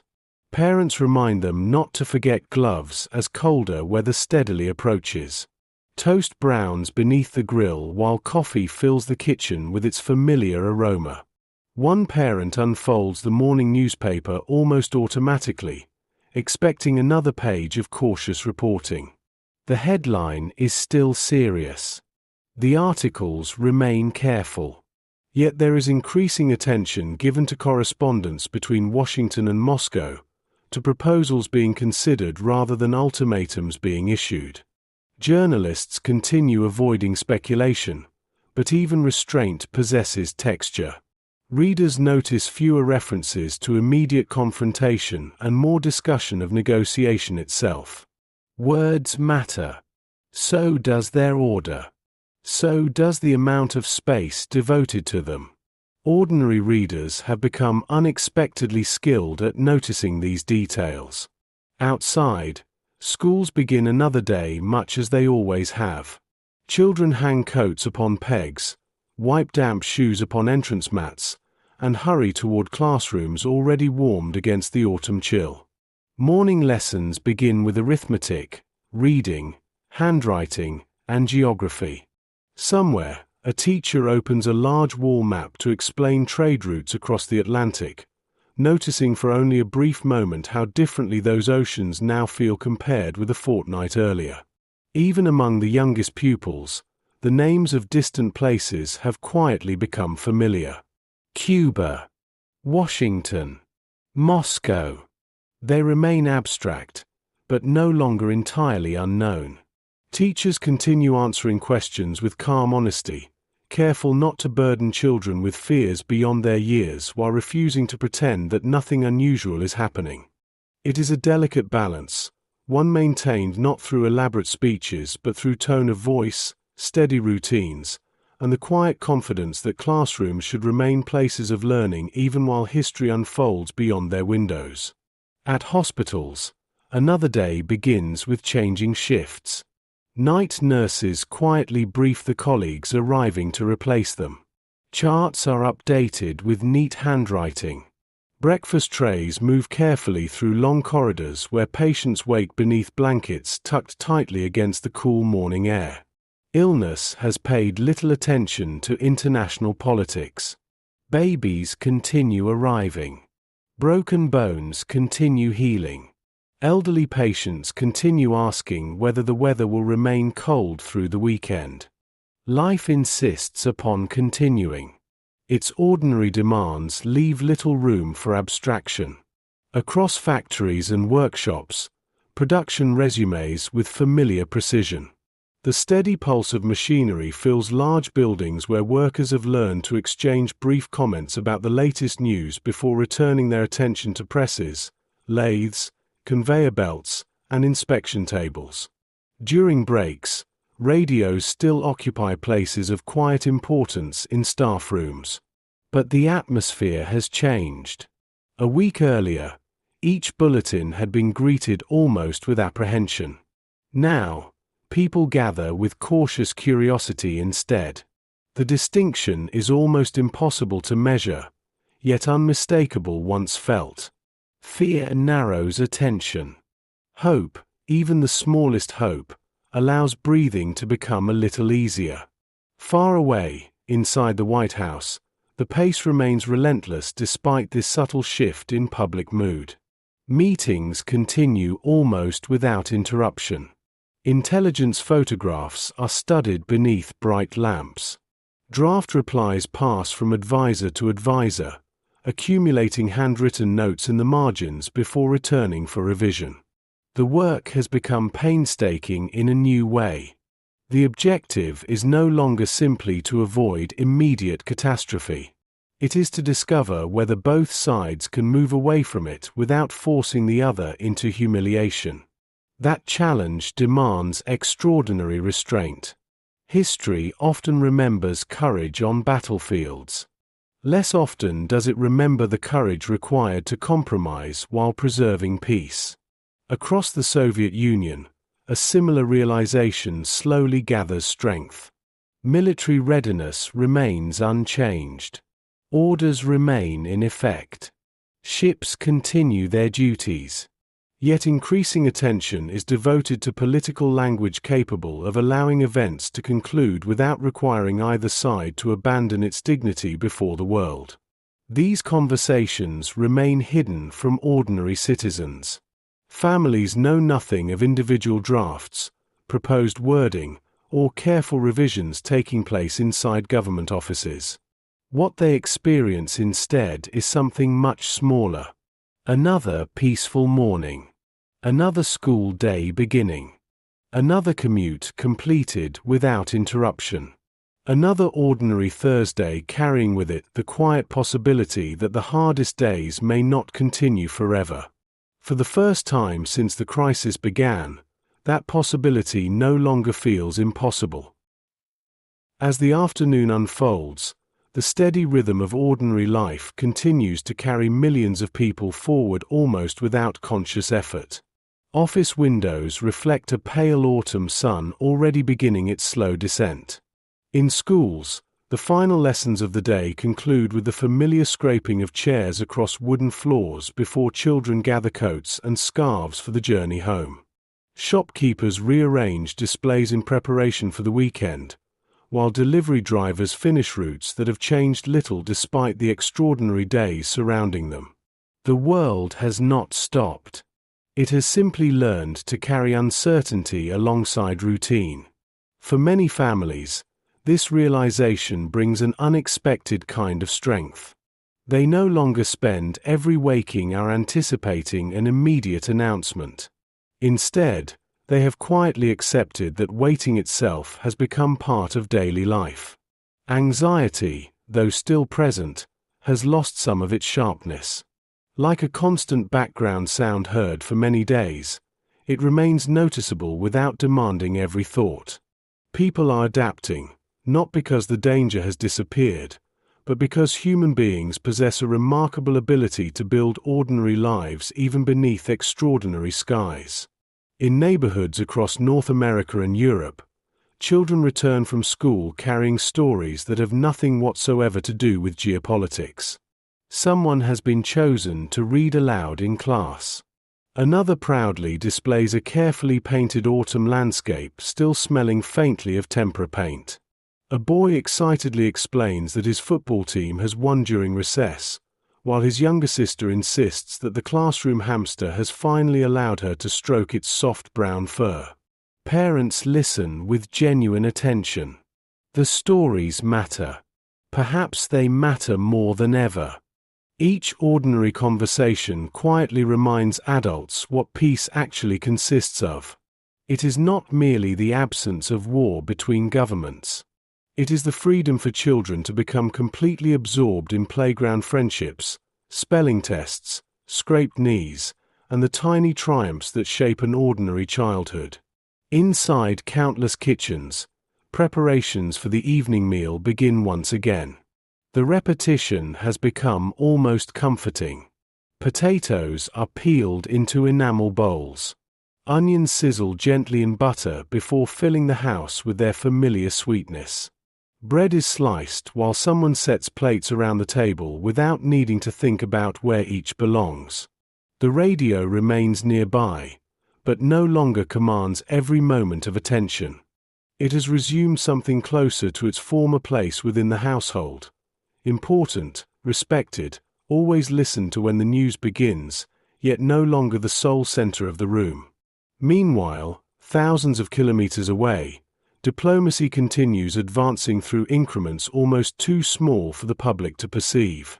Letters, drafts, responses, clarifications, questions answered with further questions. Behind every official statement released to the press lies a far larger conversation invisible to the outside world. Advisors compare language with extraordinary care. Military assessments are weighed against political realities.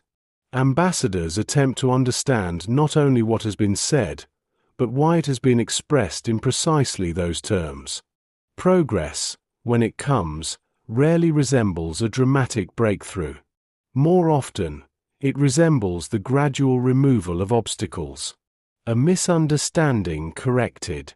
A phrase softened without losing meaning. An assumption replaced by direct explanation. The work is painstaking. It is also profoundly hopeful. For every hour spent refining language is another hour in which conversation has continued. Across the Caribbean, sailors notice little outward difference in their duties. Watches continue changing with practiced precision. Radar operators remain attentive. Engineers monitor engines whose steady vibration has become as familiar as breathing. Yet conversations between crewmates have subtly evolved. Earlier in the crisis, many discussions revolved around what might happen next. Now they more often revolve around what everyone hopes to do once this assignment is over. One sailor speaks about taking his young son fishing before winter. Another dreams of spending Christmas at home after months away. Someone jokes about finally sleeping without waking every few hours. The future has quietly returned to conversation. Not because anyone believes the danger has vanished. Because imagining life beyond the crisis has become possible once again. As evening approaches, broadcasters maintain their disciplined restraint.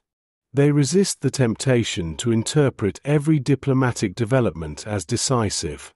Instead, they continue presenting facts with calm professionalism, understanding that trust, once lost, cannot easily be restored. Their voices have become companions through long days of uncertainty, familiar enough that listeners recognize individual cadences before particular names are even announced. The bulletin that evening contains no dramatic revelation. Instead, it offers something perhaps even more valuable. Continuity. Discussions remain active. Communications continue. No major military escalation has been reported. To some listeners, these words may sound almost repetitive. To those who have followed every bulletin since the beginning of the crisis, repetition has acquired a comforting quality. The absence of worsening events is itself becoming a form of quiet progress. Later that night, after children have been tucked beneath warm blankets and the last dishes have dried upon the kitchen rack, many parents linger for a few minutes before extinguishing the lights. They do not speak very much. There is little left to speculate about that has not already been considered over the past 10 days. Instead, they simply listen. A clock ticks steadily upon the mantel. Rain taps softly against the windows.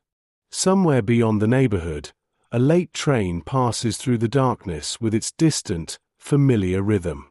The world feels astonishingly ordinary. And perhaps that is the first unmistakable sign that something important is changing. Not because the crisis has ended. It has not. But because ordinary life, patient, resilient, and quietly determined, has begun reclaiming its place alongside history. The edge still exists. Yet for the first time in many days, families no longer feel as though they are standing directly upon it.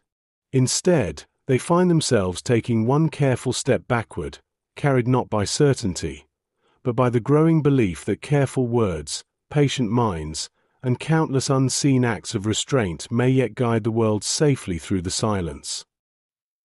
When the waiting finally began to end. Friday arrives with a stillness that feels different from the mornings before it.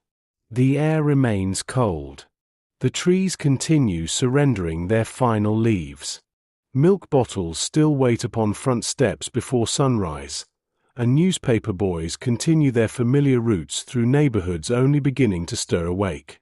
Nothing in the landscape announces that history is approaching one of its quiet turning points. Yet beneath the ordinary sounds of another autumn morning, something has changed. Not in the streets. Not in the schools. Not in the factories beginning another day's work. The change exists first within conversations taking place far beyond public view. Inside government offices in Washington and Moscow, the language exchanged during the previous days has gradually begun producing something that had seemed almost unreachable only a week earlier. Mutual understanding. Not agreement on every issue. Not trust in every intention. But an increasingly shared recognition that neither side truly desires the catastrophe both have spent days preparing to survive. That realization does not arrive suddenly. It grows sentence by sentence, reply by reply, draft after draft. The machinery of diplomacy, so often dismissed as slow and unimaginative, reveals its greatest strength precisely because it moves deliberately. Every carefully chosen word creates a little more room in which fear no longer has complete control. Ordinary families know almost nothing of these invisible developments. Their Friday begins exactly as expected. Children complain gently about waking early after another busy week at school. Parents button heavy coats against the morning chill while reminding them that the weekend is only one day away. Lunches are packed with practiced efficiency.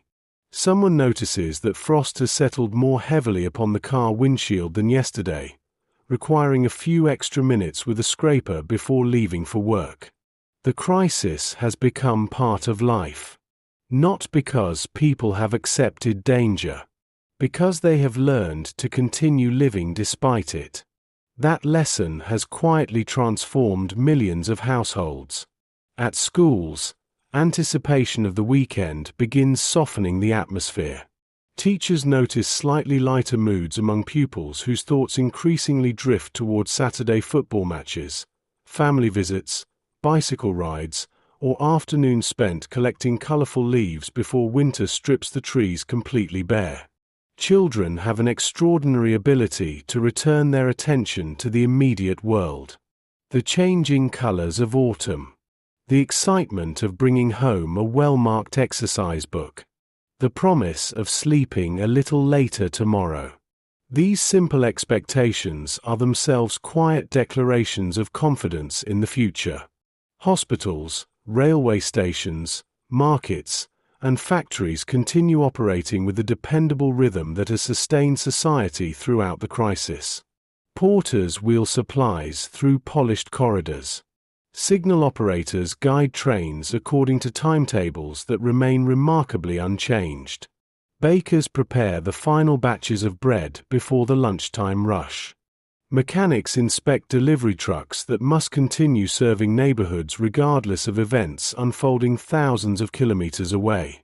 Looking back, historians often search for decisive moments. A speech. a signature, a photograph. Yet the deeper reality is usually less dramatic. Civilization survives because ordinary people continue maintaining it while extraordinary people search for solutions. The two efforts depend completely upon one another. Across the Caribbean, naval crews begin another day of disciplined observation. The sea appears almost impossibly peaceful.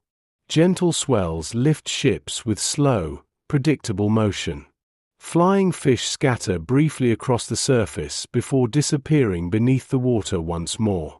Clouds drift overhead with complete indifference to the significance human beings have attached to this stretch of ocean. For the sailors standing watch, little outward has changed. Binoculars continue sweeping the horizon. Radio operators remain attentive to every transmission. Officers review reports with the same precision required yesterday and the day before. Professional routine still governs every movement. Yet beneath that routine lies an emotion few are willing to name aloud. The possibility that all of this vigilance may soon no longer be necessary. Hope aboard military vessels is expressed cautiously. Not through celebration. Through quieter conversations. Someone wonders aloud whether leave schedules might finally return to normal. Another mentions repairing a fishing boat waiting back home.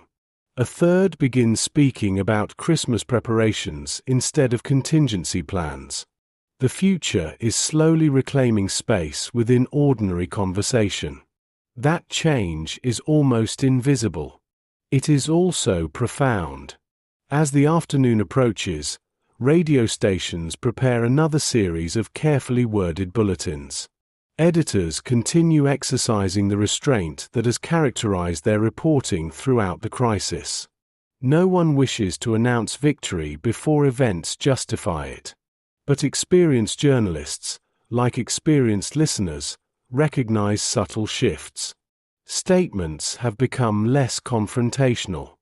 Diplomatic language has grown more specific. Official sources now speak increasingly about arrangements rather than possibilities. No broadcaster claims the danger has passed. That would be premature. Yet across kitchens, offices, workshops, and staff rooms, attentive listeners begin sensing that they are no longer waiting for the next escalation. They are waiting for confirmation that the long season of uncertainty is finally beginning to give way to something quieter.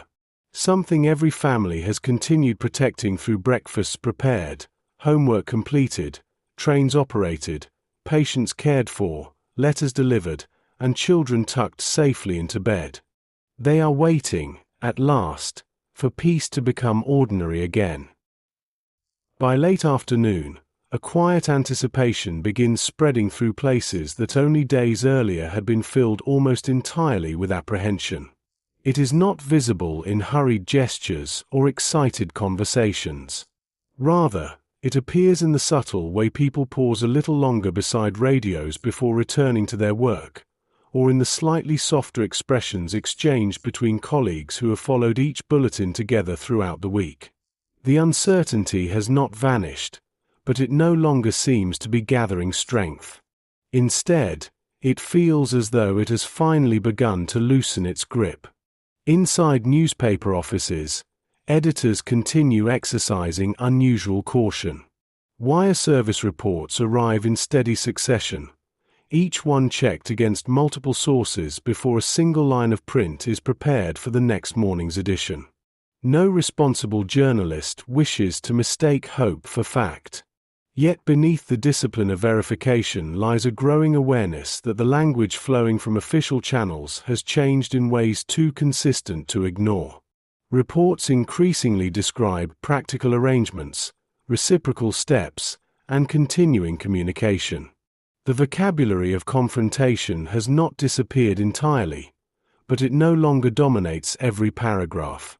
For readers, listeners, and viewers, this distinction matters deeply. Words had carried fear into their homes. Now, carefully chosen words begin carrying something gentler. Not certainty. Possibility. Across suburban neighbourhoods, the end of the working week slowly approaches. Office lights switch off one floor at a time. School playgrounds empty beneath the sound of children calling cheerful farewells before disappearing through rows of autumn trees. Buses carry tired commuters home while newspapers rest folded beneath coats, waiting to be read over the evening meal. The streets themselves reveal no sign that one of history's most dangerous confrontations may be approaching its conclusion. A cyclist stops patiently at a crossing. A grocer sweeps damp leaves from the entrance to his shop. A dog pulls eagerly at its lead, impatient to continue an ordinary walk through familiar streets. The quiet endurance of everyday life has outlasted another week. Within homes, Friday evening possesses its own comforting traditions. Supper is often a little less hurried than on previous nights. Parents know that tomorrow's alarm need not ring quite so early. Children sense the arrival of the weekend with the effortless confidence that belongs to youth. They ask whether they might visit friends, help bake bread, or spend an afternoon collecting conkers beneath the old chestnut trees in the park. These conversations, simple though they are, reveal something profound. The future has returned to the dinner table. Only gradually. Only cautiously. But unmistakably. Far away, the men responsible for guiding events toward a peaceful conclusion remain unable to enjoy such ordinary comforts. Another evening stretches before them beneath the bright lights of conference rooms where maps still cover tables and telephones remain within easy reach. Fatigue lingers in every movement. Jackets have been worn for so many consecutive days that the fabric has begun to crease along the elbows. Secretaries continue preparing revised drafts. Military advisors remain available should fresh reports arrive unexpectedly.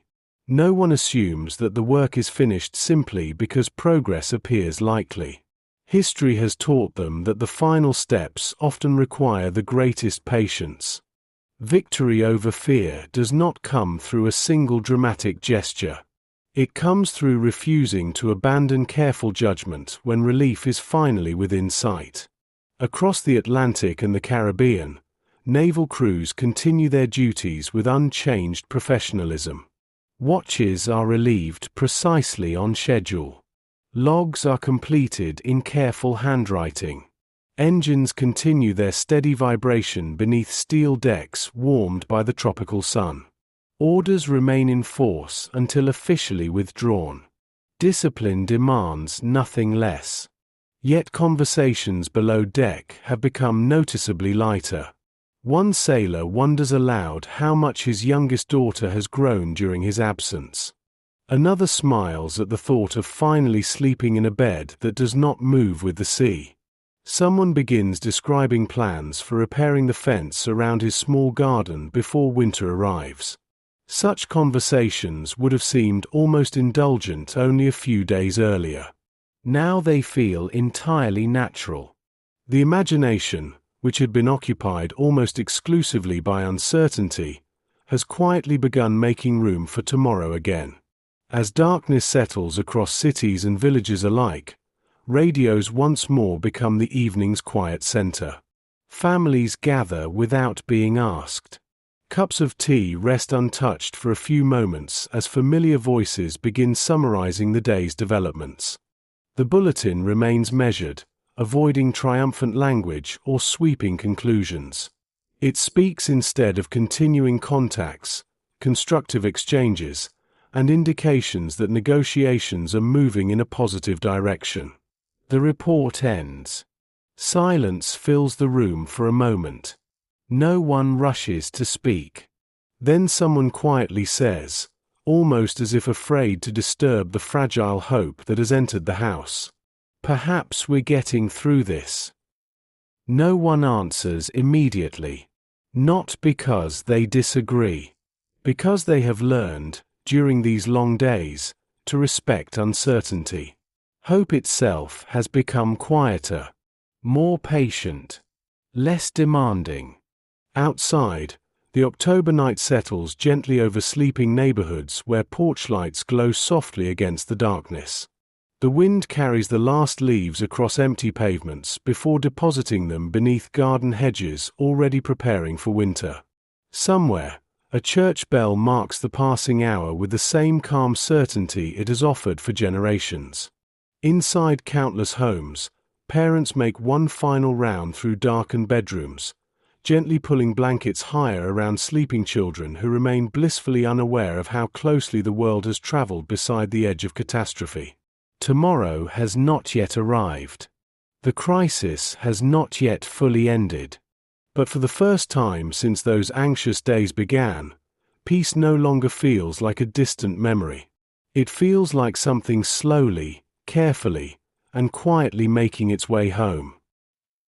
The day the world exhaled. Saturday dawns beneath a clear autumn sky. The cold arrives early, painting a thin layer of frost across rooftops, garden fences, and the windscreens of parked cars. Sunlight catches each crystal for only a few moments before the warmth of the morning slowly begins its quiet work. Smoke rises lazily from chimneys. Bakers unlock their doors before first light.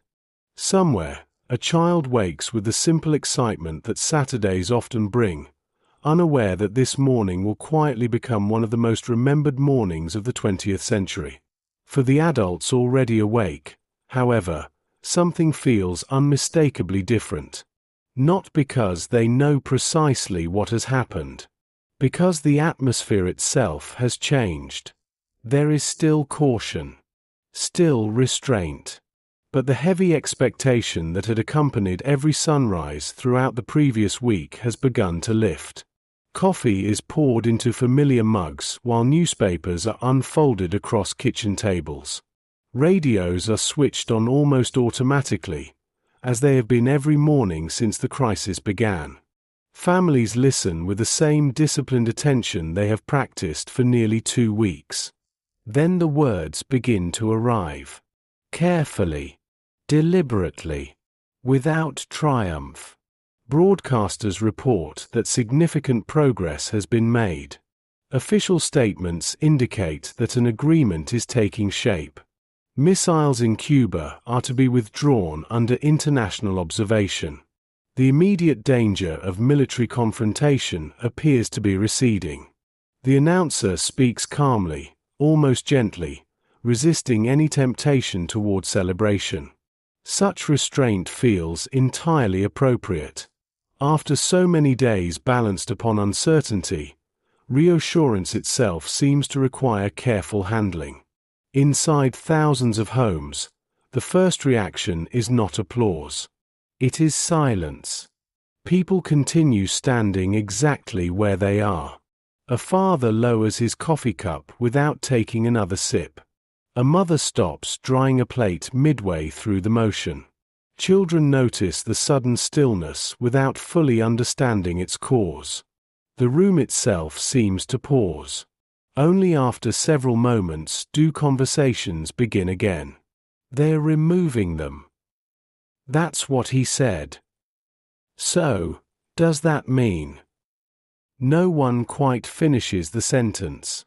Relief, after prolonged tension, often arrives too quietly for immediate expression. It must first be believed. Across neighborhoods, similar scenes unfold almost simultaneously. Neighbors meet while collecting the morning post. Have you heard the news?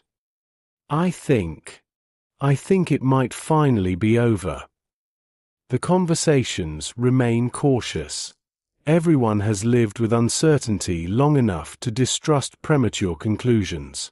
Yet smiles appear that have not been seen for many days. Not broad celebrations. Simply the gentle expression of people discovering that they may no longer need to prepare themselves for the unimaginable. At military installations, the atmosphere differs. No immediate celebrations occur there either. Professionalism demands confirmation. Orders remain in effect until formally changed. Strategic Air Command continues operating with the same disciplined precision as yesterday. Naval crews remain at their stations. Radar operators continue monitoring their screens. Pilots continue reviewing procedures. Experience has taught them that international crises rarely conclude in a single instant. They unwind gradually, like a tightly drawn rope whose tension is released one careful strand at a time. Within the White House, the mood is equally restrained. The agreement represents an extraordinary achievement, yet those responsible for shaping it understand how fragile such moments remain. Documents must still be implemented. Verification must still occur. Public statements must still be delivered with language that preserves stability rather than inviting misunderstanding. No one mistakes progress for permission to relax completely. The work continues. Only now, its purpose has begun shifting. The question is no longer how to prevent catastrophe. It is how to secure the peace that has been so painstakingly recovered. Across the Soviet Union, similar caution prevails. Officials understand that difficult decisions have been made on every side. Compromise has required political courage rarely visible to ordinary citizens. Future historians will debate strategy, ideology, and diplomacy. The families listening quietly around kitchen radios know nothing of classified negotiations or confidential correspondence. What they know is something simpler. This morning sounds different. Broadcasters speak with steadier voices. The pauses between sentences no longer carry the same weight. For the first time in many days, listeners find themselves paying attention not because they fear the next sentence, but because they hope to hear confirmation that ordinary life may finally return. Outside, the world continues almost obliviously. A gardener turns the soil before winter hardens it. Children chase one another through parks where leaves scatter beneath their feet. A train departs precisely on schedule. Church bells ring across quiet towns. Autumn sunlight settles softly across fields already resting after the harvest. Nature has remained patient throughout the crisis. Now humanity is finally beginning to catch up with its calm. The waiting has not yet completely ended, but it has changed its character forever. Families are no longer waiting to discover whether peace will survive the day. They are waiting to learn how to live again without carrying the constant expectation that tomorrow might never arrive. Throughout the afternoon, the news spreads not as a sudden wave of celebration but as a series of quiet conversations carried from one ordinary place to another. A customer mentions it to the grocer while paying for bread. A bus driver overhears two passengers discussing the morning bulletin. A mechanic steps out from beneath the bonnet of a car just long enough to listen to a transistor radio resting on a nearby workbench. In cafes, newspapers are passed from table to table, their pages already beginning to soften from so many careful hands. People continue asking the same cautious question. Is it confirmed? The answer is almost always given with measured optimism. It appears to be. After so many days of uncertainty, certainty itself feels unfamiliar. No one wishes to disturb it by embracing it too quickly. Across schools that have opened for Saturday activities, sports matches, or community events, teachers notice a difference that is difficult to describe yet impossible to overlook. Parents who arrive to collect their children linger a little longer in conversation. Their shoulders seem less tense. Laughter returns more easily. The week's invisible burden, carried so faithfully without complaint, has begun to lighten. The children themselves notice none of this directly. To them, it is simply another Saturday. They race across playgrounds, trade marbles, chase footballs over damp grass, and return home with muddy shoes that will inevitably require cleaning before supper. In years to come, Many of them will scarcely remember these particular days. Their parents will remember enough for everyone. Within hospitals, nurses moving quietly between beds hear fragments of the news from portable radios placed on reception desks. Patients ask whether the reports are encouraging. Doctors pause briefly between consultations to listen before continuing their rounds. No one's responsibilities become less important simply because the immediate danger is easing. Babies still need delivering. Broken bones still require setting. Fevers still demand careful attention. Yet there is a noticeable change in the emotional atmosphere. Conversations begin ending with words that had been absent for more than a week. Let's hope that's the end of it. It is not a declaration. It is a wish. And wishes, unlike predictions, ask very little of the future. They merely leave the door open. Across the Caribbean, aboard the ships that had stood watch through long days and anxious nights, confirmation arrives through official channels rather than radio broadcasts. Orders are read carefully. Procedures remain in force while details are verified. Commanders remind their crews that discipline must continue until every instruction has been completed exactly as required. No one cheers. Professional sailors understand that caution remains necessary until every vessel has safely completed its task. Yet beneath that discipline, relief quietly begins finding its place. Someone unfolds a letter from home and reads it once more, this time without the same tightening in the chest. Another looks out across the open sea and notices, perhaps for the first time in days, the extraordinary blue of the water stretching uninterrupted toward the horizon. The ocean has not changed. Only the minds of those looking across it. In Washington and Moscow, the work remains relentless. Implementation replaces negotiation. Verification replaces speculation. Officials who had spent exhausting days searching for common ground now devote equal care to ensuring that every commitment is honored precisely as agreed. Peace, they understand, is not secured by signatures alone. It survives through faithful execution. Each completed step strengthens the next. Each fulfilled promise makes another possible. For ordinary citizens, however, such details remain largely unseen. What they experience is wonderfully simple. The evening bulletin sounds different. The announcer's voice still carries its customary professionalism, but there is a warmth beneath the restraint, a subtle easing that attentive listeners recognize immediately. Reports describe the agreement in careful language, emphasizing that important work remains ahead while acknowledging that the gravest danger has passed. For many households, those words become almost overwhelming. Not because they inspire excitement, because they permit exhaustion. Only now, with hope beginning to feel trustworthy, do many people realize how deeply tired they have become. The long vigilance of the previous days has demanded constant emotional discipline. Listening, waiting, preparing, imagining, reassuring children while quietly managing private fears.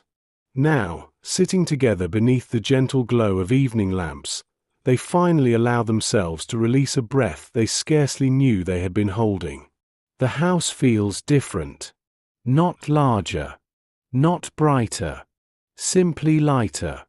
Later that evening, parents once again walk softly through darkened bedrooms. Children sleep exactly as they have every night throughout the crisis, peacefully, unaware of how closely the world had approached irreversible tragedy. This time, however, the adults linger for a different reason. Not because they fear what tomorrow might bring, but because they are quietly grateful that tomorrow has been returned to them. Outside, the autumn wind moves gently through nearly bare branches, carrying the last leaves of October along silent streets where porch lights glow against the gathering darkness. Church bells mark another passing hour. A late train slips through sleeping towns. Somewhere, a dog barks briefly before the neighborhood settles once more into silence. The ordinary sounds of civilization, never absent but so easily overlooked, seem almost beautiful now. Not because they are extraordinary, because they have been allowed to continue. And across millions of homes, without speeches, without ceremonies, and without ever meeting one another, ordinary families share the same quiet realization. History will remember the leaders who negotiated. It will remember the ships, the missiles, and the speeches. But within kitchens, classrooms, workshops, churches, hospitals, and modest living rooms, another story has unfolded alongside them. It is the story of people who kept preparing breakfasts, teaching lessons, delivering letters, repairing engines, comforting children, and believing, day after uncertain day, that patience itself could become an act of hope. In the end, it did. The quiet morning that followed. When the crisis finally passed into history, the world did not awaken to fireworks. There were no church bells ringing in celebration across every town. No crowds filled the streets. No banners appeared overnight announcing that humanity had stepped back from the edge. Instead, the following morning looked remarkably like every other morning that had come before it. Milk was delivered. Children dressed for school. Buses followed familiar routes. Factories opened their doors. The post arrived. Somewhere, someone complained about the weather. Life resumed with such quiet determination that it almost seemed impossible the world had spent nearly 2 weeks contemplating the possibility of nuclear war. That is often how history leaves the lives of ordinary people. It arrives dramatically. It departs quietly. For many families, the emotional consequences revealed themselves only gradually. During the crisis, there had been little opportunity to reflect. Every day required attention to the next bulletin, the next school morning, the next meal, the next reassuring conversation with children who sensed more than adults often realized. Only afterward did people begin recognizing how tired they truly were. Sleep became deeper.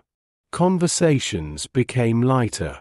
The constant habit of reaching instinctively for the radio every hour slowly faded until, one morning, someone realized they had forgotten to switch it on altogether. That small omission carried its own significance.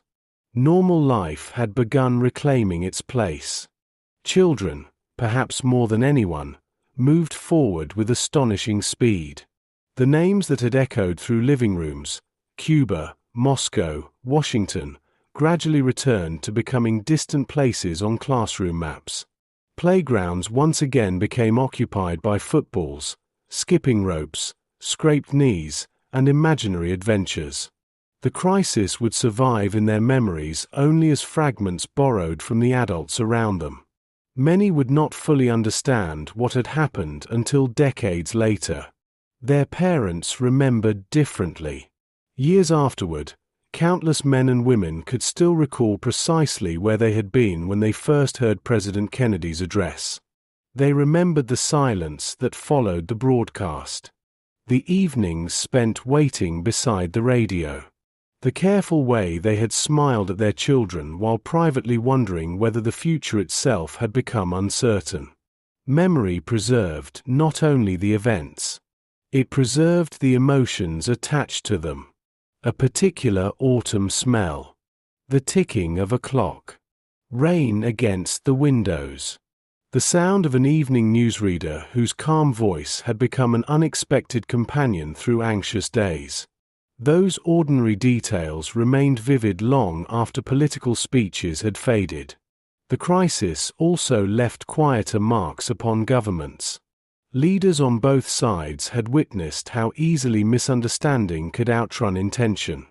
Messages that required many hours to travel between capitals suddenly appeared dangerously slow in an age when missiles could cross oceans in minutes. Within months, Practical changes began taking shape. Direct communication between Washington and Moscow would become stronger.